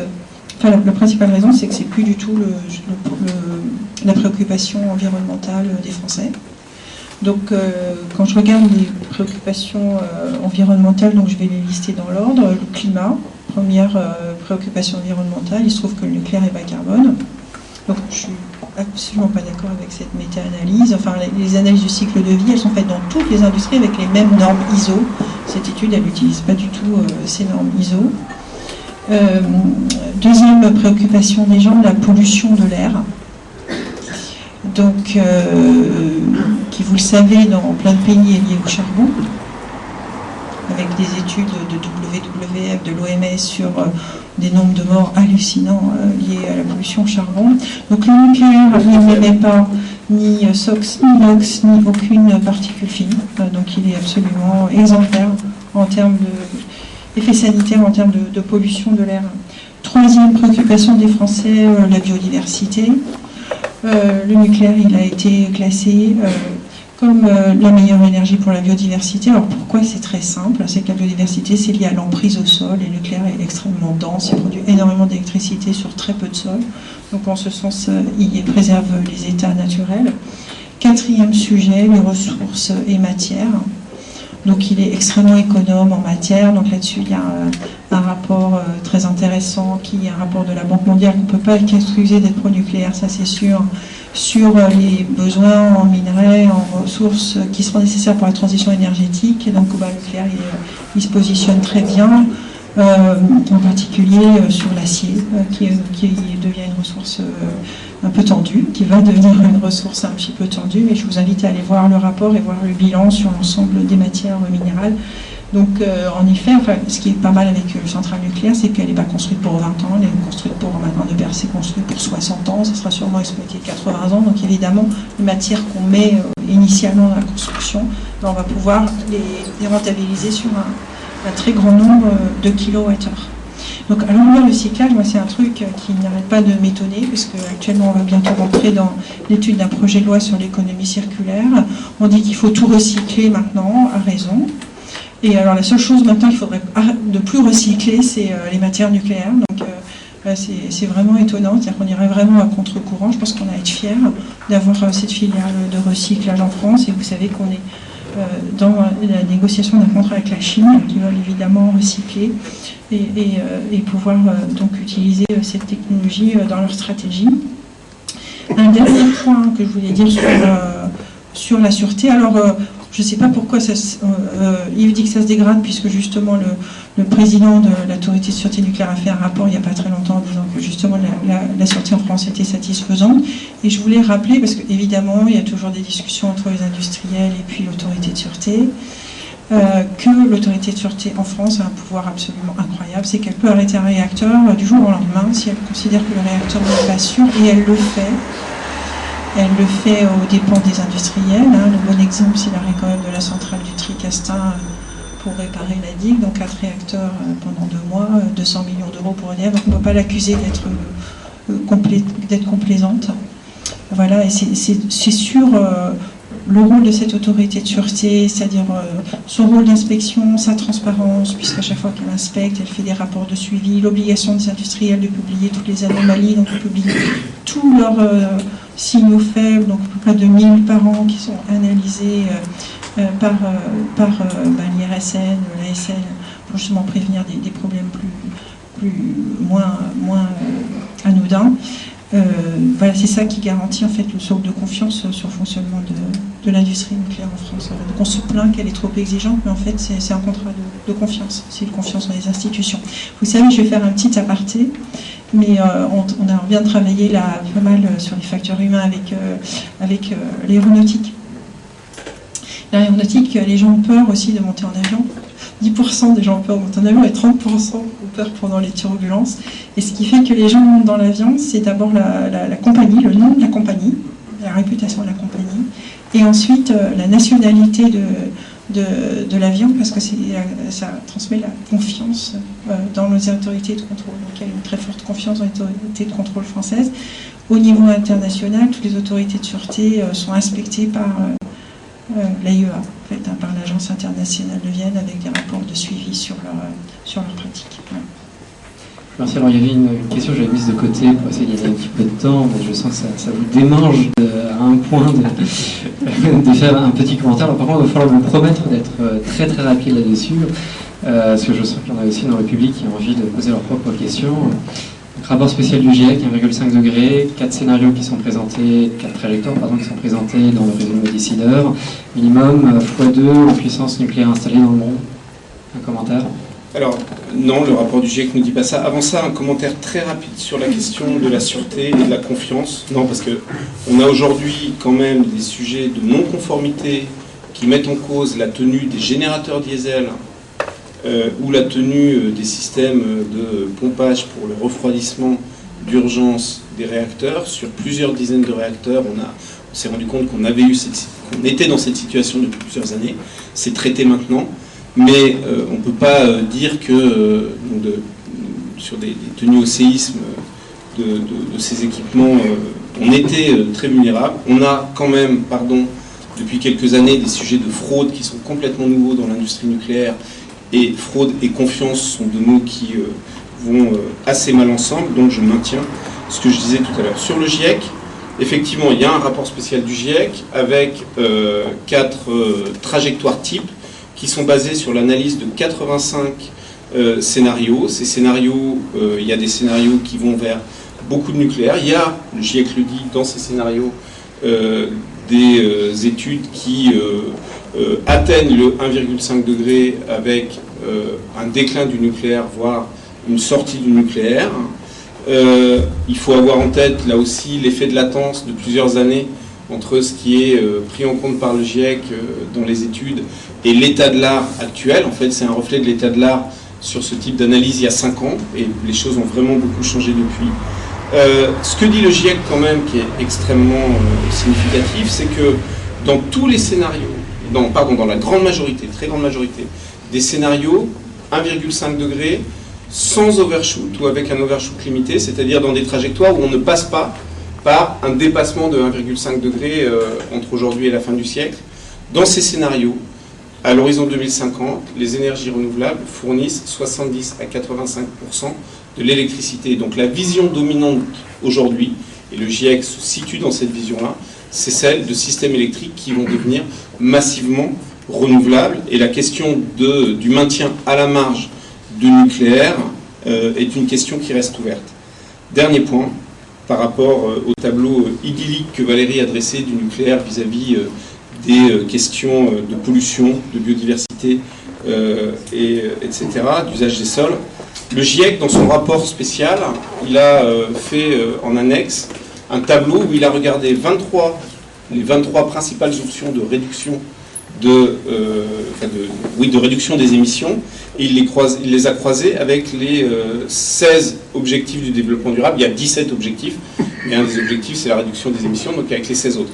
Et il a regardé le score qu'on peut affecter à ces options à partir d'une revue de littérature. Et quand on regarde le score cumulé, et c'est quelque chose qu'on vient d'écrire et qui va être publié prochainement dans Environnement et responsabilité, la revue des Annales des mines, quand on regarde le score cumulé sur ces 23 options, le nucléaire arrive en dernier, très loin derrière les options d'efficacité et de sobriété, parce que tout à l'heure tu as dit les options pour décarboner c'est le nucléaire, les renouvelables et le CCS, mais j'insiste, les premières options c'est les actions sur la maîtrise de la demande, très loin derrière la sobriété et l'efficacité, et très loin derrière les énergies renouvelables électriques. Donc l'état de la littérature scientifique sur l'impact du nucléaire vis-à-vis de l'ensemble des objectifs du développement durable, c'est plutôt que c'est une option dont l'impact est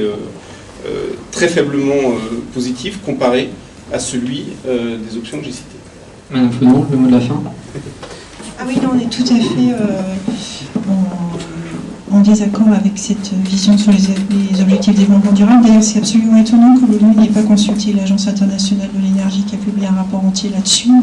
Pour vous donner une idée des éléments de travaux qui ont été faits par l'ONU sur la position du nucléaire, vous avez énormément d'ailleurs de secteurs qui sont en dehors du secteur électronucléaire. Vous savez qu'aujourd'hui, le nucléaire est devenu un des principaux moyens de diagnostic médical.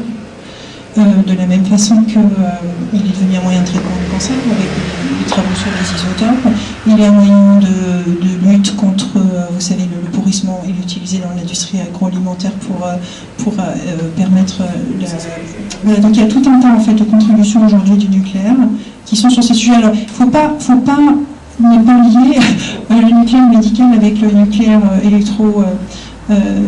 nucléaire producteur d'électricité, puisque vous savez que ce sont les réacteurs de recherche de l'industrie nucléaire qui aujourd'hui produisent les isotopes médicaux. Enfin, tout ça, c'est quand même relativement lié. Voilà. Donc, j'ai vu qu'on parlait d'épidémies de leucémie dans le rapport. On les attend en fait. Sincèrement, il y a toujours des tas d'études qui traînent sur ces sujets-là. Donc c'est un sujet de frottement actuellement entre les deux agences onusiennes. Le fait qu'il n'y ait pas eu de collaboration sur ce sujet est assez choquant. Je vous remercie tous les deux. Je propose qu'on laisse la parole au public. Stéphane, si je peux te mettre à contribution. Si je peux te mettre à contribution, on passe le micro.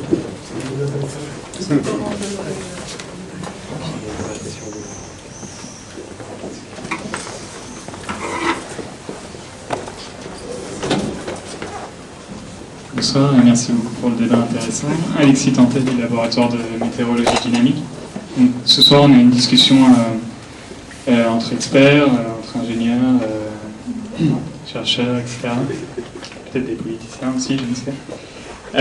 Mais qu'en est-il du débat démocratique dans les stratégies que vous proposez? On sait que les études de sciences et technologies nous montrent que les technologies sont non neutres, qu'il y a une grosse interaction avec la population. De plus, les historiens de l'environnement nous montrent que les choix technologies ne sont pas déterministes. Il y a toujours une politique derrière. Est-ce que les stratégies, vos visions, sont compatibles avec la participation des citoyens et dans les choix de ce à quoi nous tenons et des arbitrages que nous voulons faire? Alors donc, je vais parler un petit peu sur ce qu'on connaît sur la partie nucléaire. Donc il y a un vrai sujet pour les rapports entre les Français et le nucléaire, c'est que les Français ne savent pas que le nucléaire est bas carbone. Ouais. Alors la situation est encore plus grave que ça, c'est que, je pense que vous l'avez compris dans les débats publics ces derniers mois, ils ne savent pas ce qui cause le réchauffement climatique. Enfin, ils viennent de découvrir que leur voiture cause le réchauffement climatique.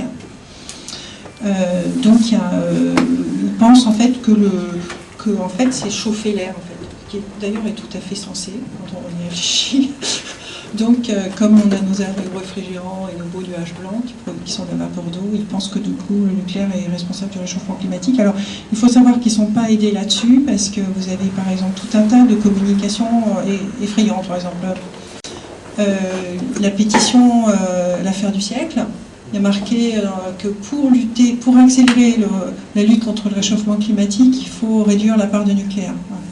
Encore 2 jours, Euractiv, même chose, une journaliste qui disait la France ne va pas atteindre ses objectifs climat parce qu'elle n'a pas réduit sa part de nucléaire. Et donc il y a vraiment un problème à la fois de connaissance, et là on ne peut pas accuser les gens de ne pas tout connaître, hein, et aussi un problème de langage qui est utilisé avec plus ou moins de bienveillance. Enfin, je pense qu'il y a des moments aussi où on manipule à fond. Voilà, donc c'est très compliqué. Donc dans ce contexte-là, de toute façon, aujourd'hui, on voit bien que toute la partie climat est compliquée parce que les gens ne savent pas exactement qu'est-ce qu'ils doivent faire pour lutter contre le réchauffement climatique. Est-ce que c'est bien de consommer local ou de ne pas consommer local? Enfin, il y a tout état de débats qui se créent, donc ce débat est relativement compliqué. Mais je pense que de toute façon, on va avoir ces débats dans les années qui viennent, puisque c'est considéré maintenant, les Français considèrent dans les dernières études que c'est la priorité. Donc je pense qu'on va avoir ces débats, et la beauté des débats, je dirais que c'est des moments de connaissance, puisque les gens s'informent, les gens lisent. Voilà, donc c'est très bien, c'est bien de ce point de vue-là. Le deuxième point que je voulais vous dire, c'est que, alors vous n'avez pas posé cette question comme ça, mais on a une mauvaise réputation, une réputation de ne pas être transparent, voilà. Ce que je voulais vous dire, c'est qu'aujourd'hui, si je prends la loi de notre système institutionnel, aujourd'hui, on est de toutes les industries françaises l'industrie la plus transparente. Donc je vous l'ai dit, aujourd'hui, on publie toutes nos anomalies. On publie 1000 anomalies par an. Toutes les inspections de l'autorité de sûreté nucléaire sur les installations font l'objet d'une lettre de suivi publique. Sur tous les sites nucléaires, vous avez des commissions locales d'information où à la fois le directeur de l'installation plus l'autorité de sûreté nucléaire vient répondre aux associations environnementales, aux associations syndicales, aux élus locaux. Donc en fait, on est en permanence en fait dans des débats. Vous prenez par exemple le débat actuel, c'est notre 10e débat depuis les années 2000. Alors c'est assez simple, c'est qu'il y a une loi en France qui dit que pour toute nouvelle installation de plus de 400 millions d'euros, il faut un débat public national. Donc comme toutes nos nouvelles installations ont plus de 400 millions d'euros, on est tout le temps en débat public national. En plus de ça, on fait des débats publics nationaux. Maintenant sur les débats de politique énergétique, on en a fait un gros en 2012, on en a refait un autre l'année dernière. Donc on est tout le temps en débat. Moi, je peux vous le dire parce que je participe au débat. Je suis tout le temps en débat. Donc, à tel point que les études d'EDF nous disent que les Français en ont marre d'entendre parler du nucléaire. Parce que, voilà. Donc, on le voit d'ailleurs, là, ils se désintéressent complètement du débat actuel. Voilà. Donc, voilà. Donc, je pense qu'on est d'ailleurs un peu à la limite aujourd'hui de tout ce qu'on a pu expérimenter en termes de démocratie participative. On a été le premier débat public uniquement sur Internet, qui était le débat CIGEO. Alors, on a été aussi le premier comité citoyen, qui était aussi le débat CIGEO. Voilà, donc on est vraiment, je dirais, un peu state of the art dans tout ce qu'on met en œuvre pour faire le débat public. Voilà. Ce qui n'était pas exactement votre question, je pense que c'est plutôt ma première réponse, si j'ai bien compris.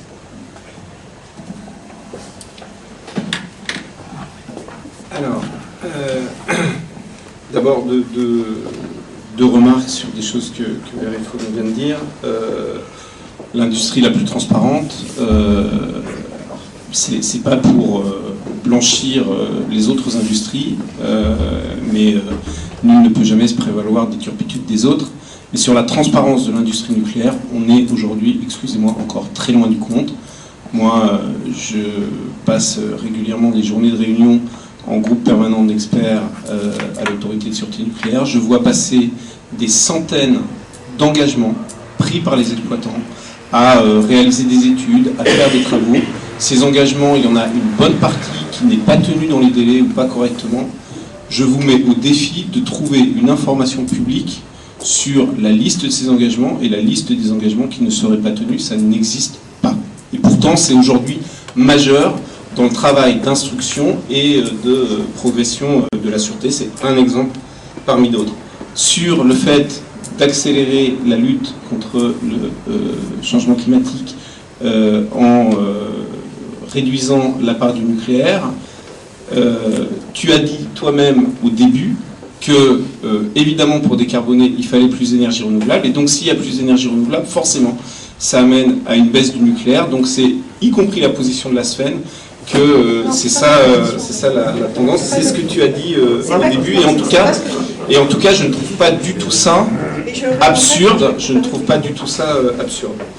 Sur la question du débat public, du débat démocratique. Alors il y a une vraie difficulté qui est la prise en compte aujourd'hui dans la décision publique des résultats des processus de concertation.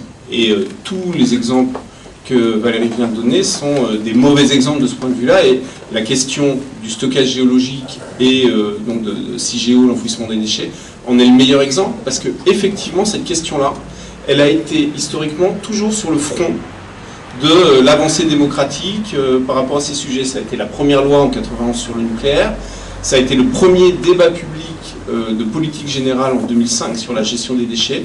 Il y a eu le débat CIGEO avec la première conférence de citoyens appliquée au nucléaire. Le problème, c'est qu'à chaque fois, les messages envoyés par ces processus, qui sont grosso modo sur ce sujet, prenons le temps de considérer les alternatives et ne nous précipitons pas dans la réalisation du stockage géologique, à chaque fois ces messages, la réponse du politique, c'est de dire on ferme les options, c'est vraiment CIGEO qu'on veut faire et on va le faire le plus vite possible. Donc que les citoyens aient un ressenti négatif par rapport à ça me semble assez inévitable.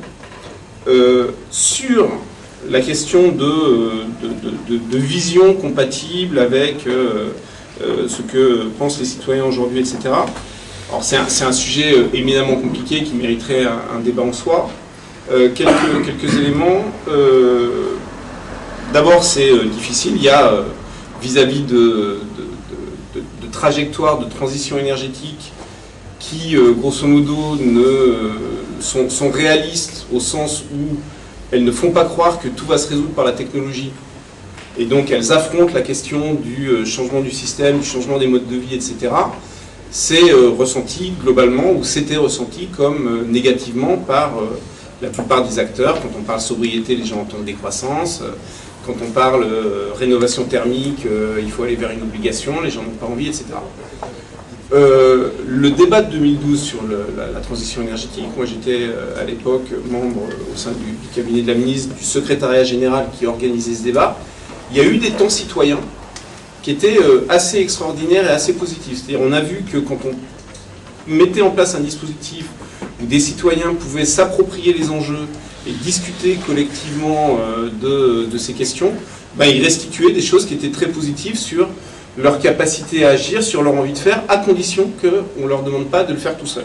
Ça, c'est, et donc, moi, je crois à la possibilité de travailler avec la population à ces sujets, et je pense que les choses sont en train d'évoluer.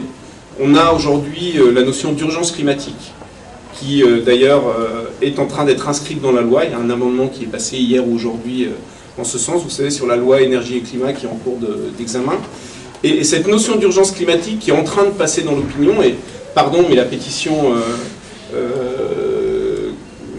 l'affaire du siècle, a contribué à cette prise de conscience, c'est en train de changer un peu, enfin même beaucoup, la perception des gens par rapport aux besoins de régulation, aux besoins de réintervention de la puissance publique et aux besoins de se donner collectivement une direction. Donc, moi, je suis plutôt optimiste aujourd'hui sur la possibilité de travailler davantage à l'avenir dans ce sens qu'on a pu le faire ces dernières années.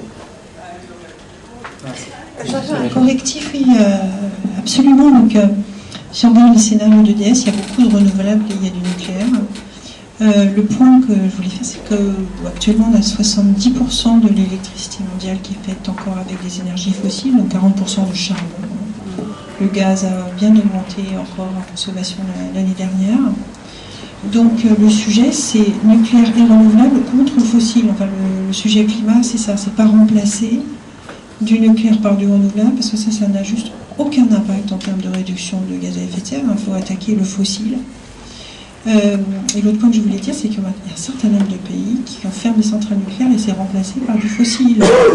Donc Californie, Vermont, Pennsylvanie, c'est en train de se passer en Pennsylvanie puisqu'il y a deux fermetures de centrales nucléaires qui sont compensées par 2 centrales à gaz. Je peux vous dire que c'est pas du biogaz, évidemment, c'est du gaz de schiste. L'exemple du Japon est significatif puisqu'ils ont relancé la construction de centrales à charbon. Voilà. Donc pourquoi ? C'est parce qu'ils ont besoin de pilotables, tout simplement. Donc Donc le sujet n'est absolument pas nucléaire versus renouvelable. Alors il est un peu spécial en France puisqu'il y a beaucoup de nucléaire. Le sujet dans le monde, mais en Europe à côté de chez nous, c'est nucléaire plus renouvelable versus charbon-gaz. Je dirais même, priorité c'est quand même de sortir du charbon. C'est incroyable qu'un pays comme l'Europe, un pays comme l'Allemagne, avec la technologie qu'ils ont, soit encore à 40% de charbon. C'est juste pas possible. Non, parce que, en fait, non, je ressens le besoin de réagir, mais je vous promets que je vais faire court, mais parce que, en fait, c'est le cœur du débat entre nous. Et c'est bien que Valérie l'exprime comme ça maintenant, parce que, en fait, pour moi, le sujet, c'est pas nucléaire et renouvelable. Le sujet, c'est... et j'ai précisé tout à l'heure qu'il faut distinguer la question du nucléaire existant et du nouveau nucléaire.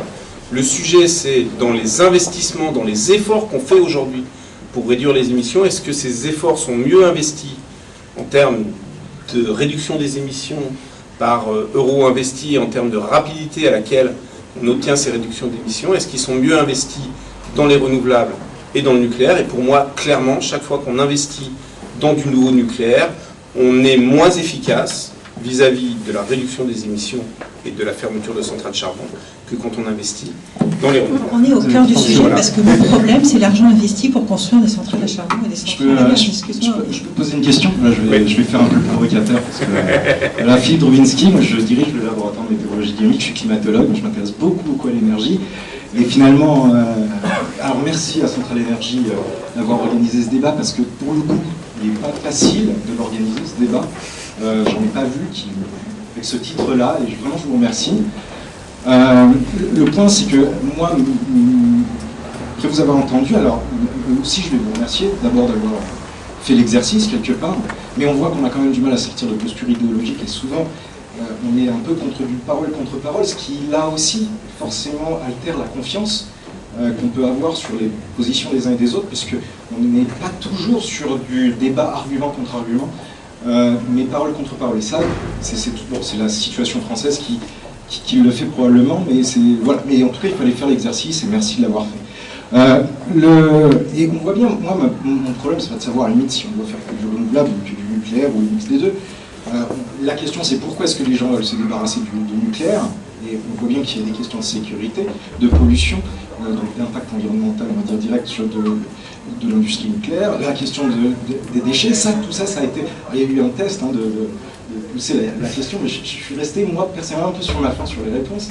La question, par exemple, des sécheresses. Les sécheresses vont augmenter significativement. On sait quand même que le refroidissement des centrales nucléaires, ou plutôt d'ailleurs le droit à relâcher une partie des eaux chaudes qui sont produites par le refroidissement des centrales, est peut-être problématique en situation justement d'étiage faible et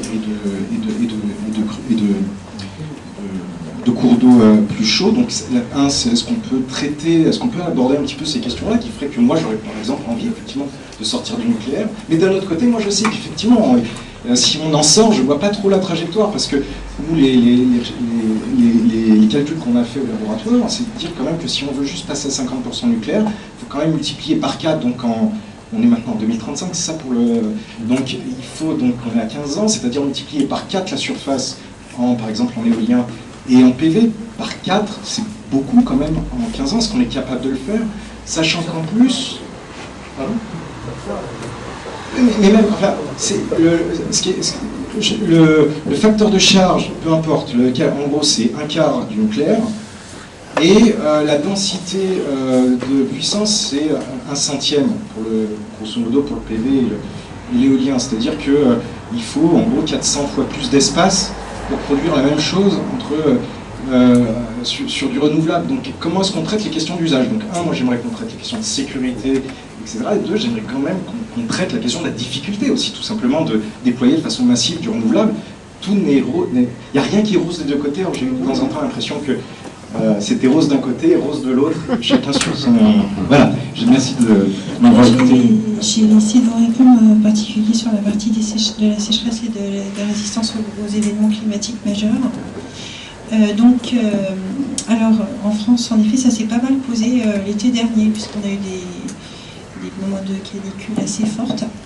Donc en France, pour anticiper ces problèmes-là, on fait les outages, excusez-moi en français, les arrêts de tronche, de préférence sur les rivières, et on utilise, puisqu'il y a une baisse de la consommation en été d'électricité, on fait marcher les centrales qui sont sur mer en été, justement, pour pouvoir équilibrer ça.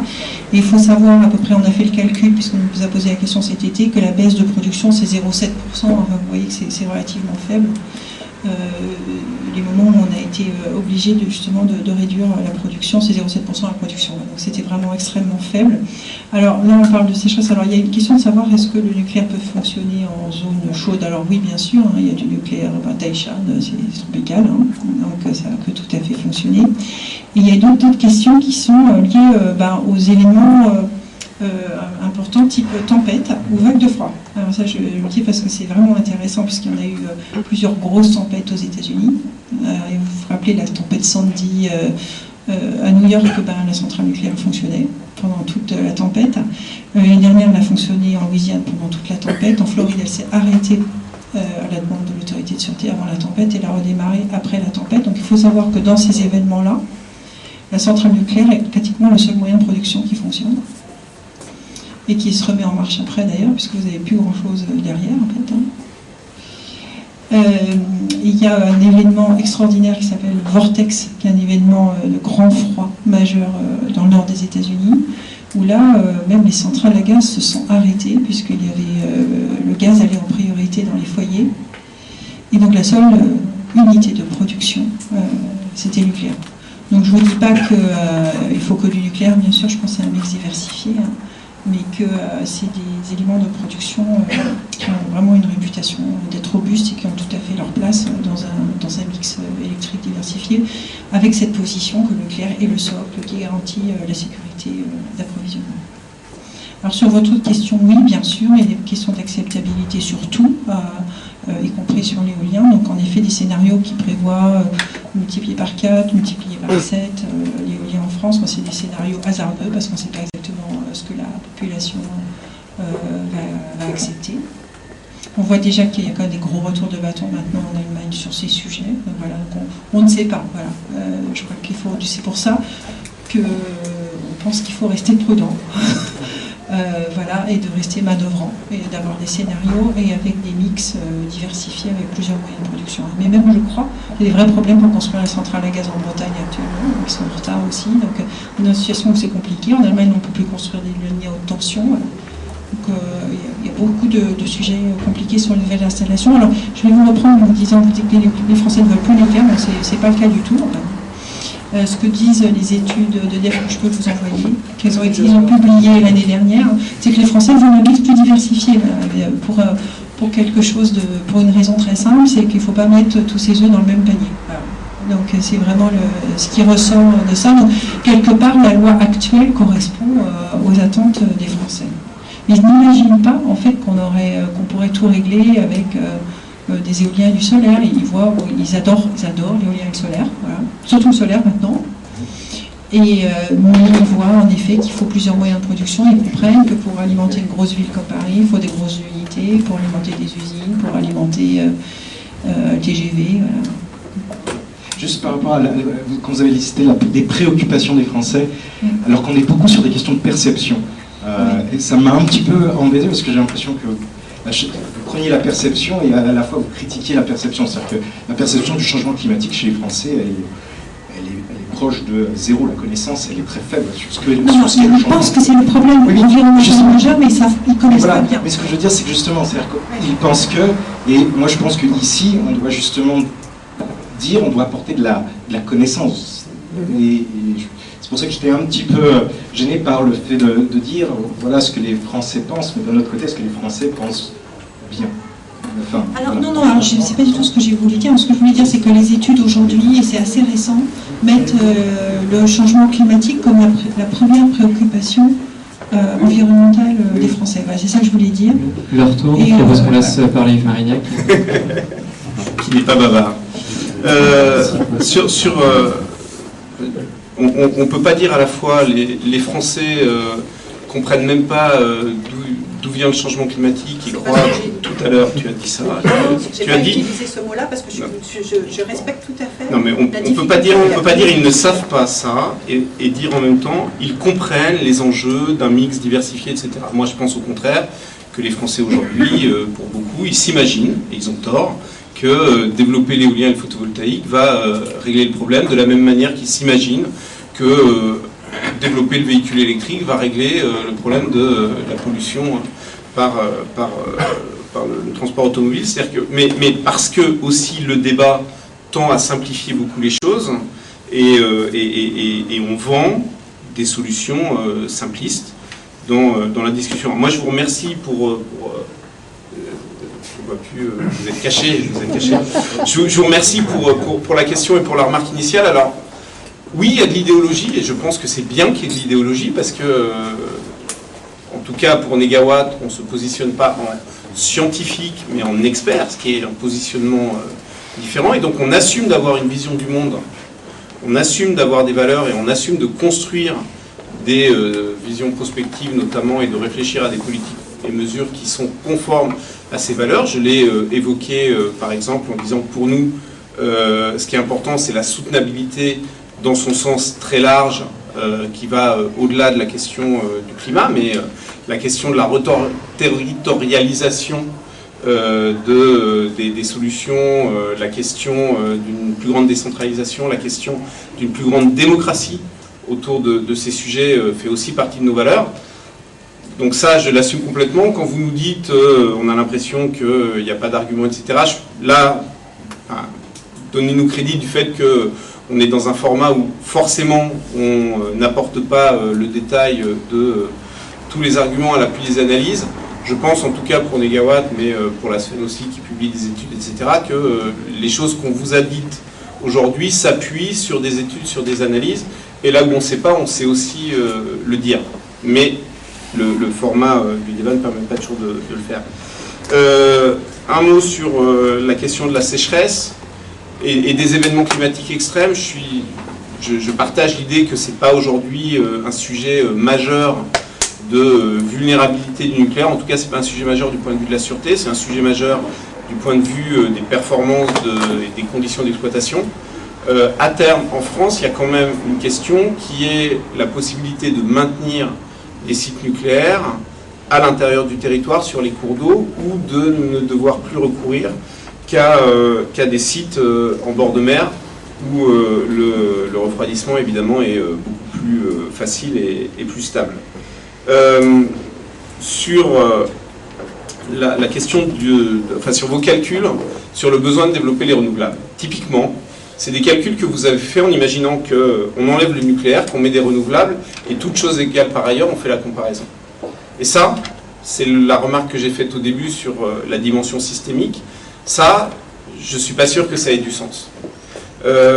Dans le scénario Negawatt, où je vous ai dit qu'on arrive à 100% de renouvelables en 2050 et à la neutralité carbone, on multiplie en tout et pour tout la production renouvelable en France par 3,5 par rapport à son niveau de 2015.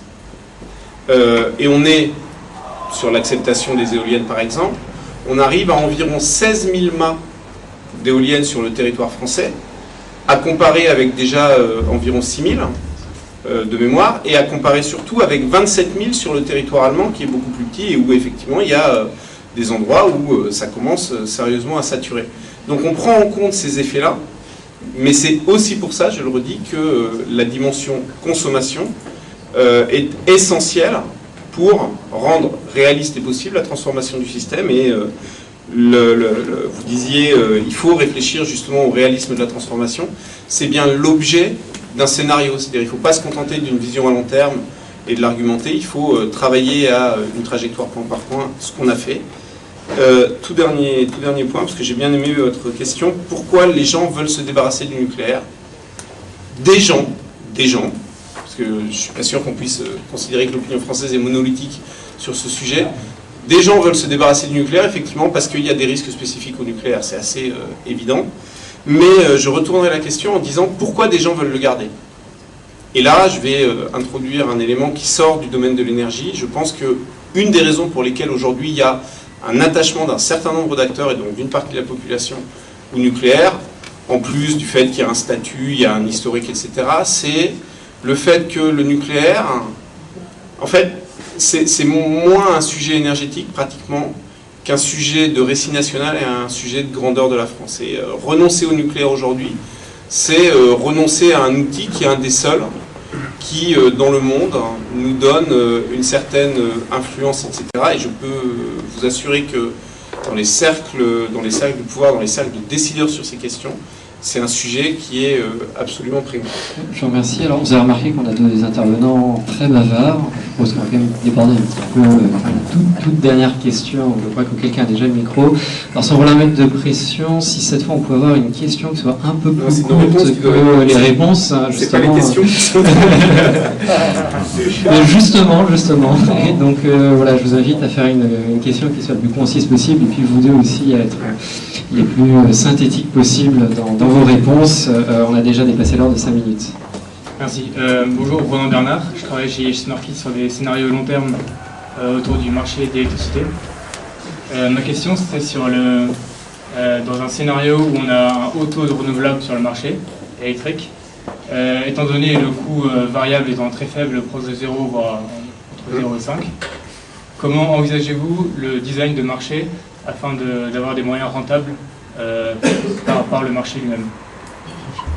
Donc la question des prix d'électricité, comment un marché qui marche au coût de capitaux et des coûts variables étant très bas peut se rentabiliser. C'est une excellente question. Micro, s'il vous plaît. C'est une excellente question. Donc, on tombe nécessairement sur des prix d'achat garantis. Surtout sur des moyens comme les renouvelables nucléaires, où on est vraiment avec l'essentiel qui est le coût d'investissement initial, avec des frais variables très faibles. Donc si on doit avoir en effet décarboné notre mix électrique avec du nucléaire et des renouvelables en Europe, c'est sûr que ça ne sera pas avec le marché qu'on a actuellement. C'est sûr. Oui, c'est clair que le marché doit évoluer, que d'abord plus de régulation doit être introduite. Ça, c'est dans le sens de différentes remarques que j'ai faites.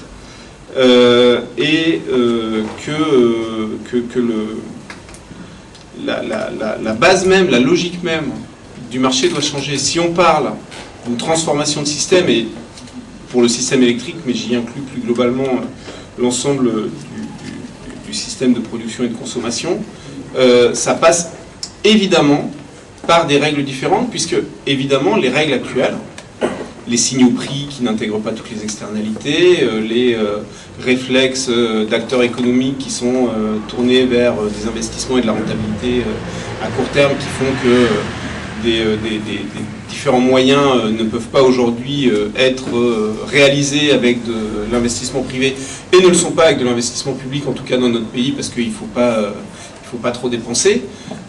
On a absolument besoin de changer l'ensemble des signaux économiques, et c'est aussi une des raisons pour lesquelles nous on fait un scénario qui est avant tout physique, pour imaginer une trajectoire qui est réaliste sous cet angle, pour interroger ensuite les transformations. Après, j'ai pas de réponse comme ça à comment redesigner le marché. Il y a un point qui me semble essentiel, c'est de l'orienter vers la question des services.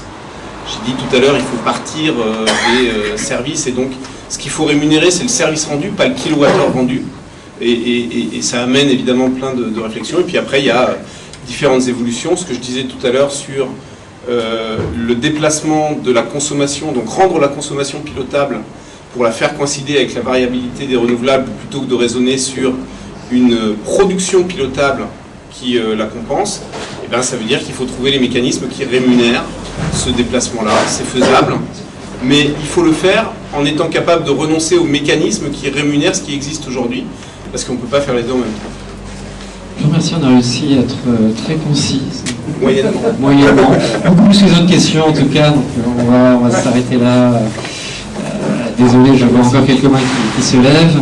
Voilà, de toute façon, vous avez un flow qui vous est offert, donc vous pouvez tout à fait rester pour poser vos questions aux intervenants de manière un peu plus informelle. C'était notre dernière conférence avant l'été. La prochaine aura lieu en octobre. On parlera cette fois d'autoconsommation. En novembre, on parlera de cybersécurité des réseaux. Et enfin, en décembre, on parlera d'économie, énergie, climat. On parlera de l'énergie et PIB, mais également des modèles économiques qui évaluent les conséquences du changement climatique.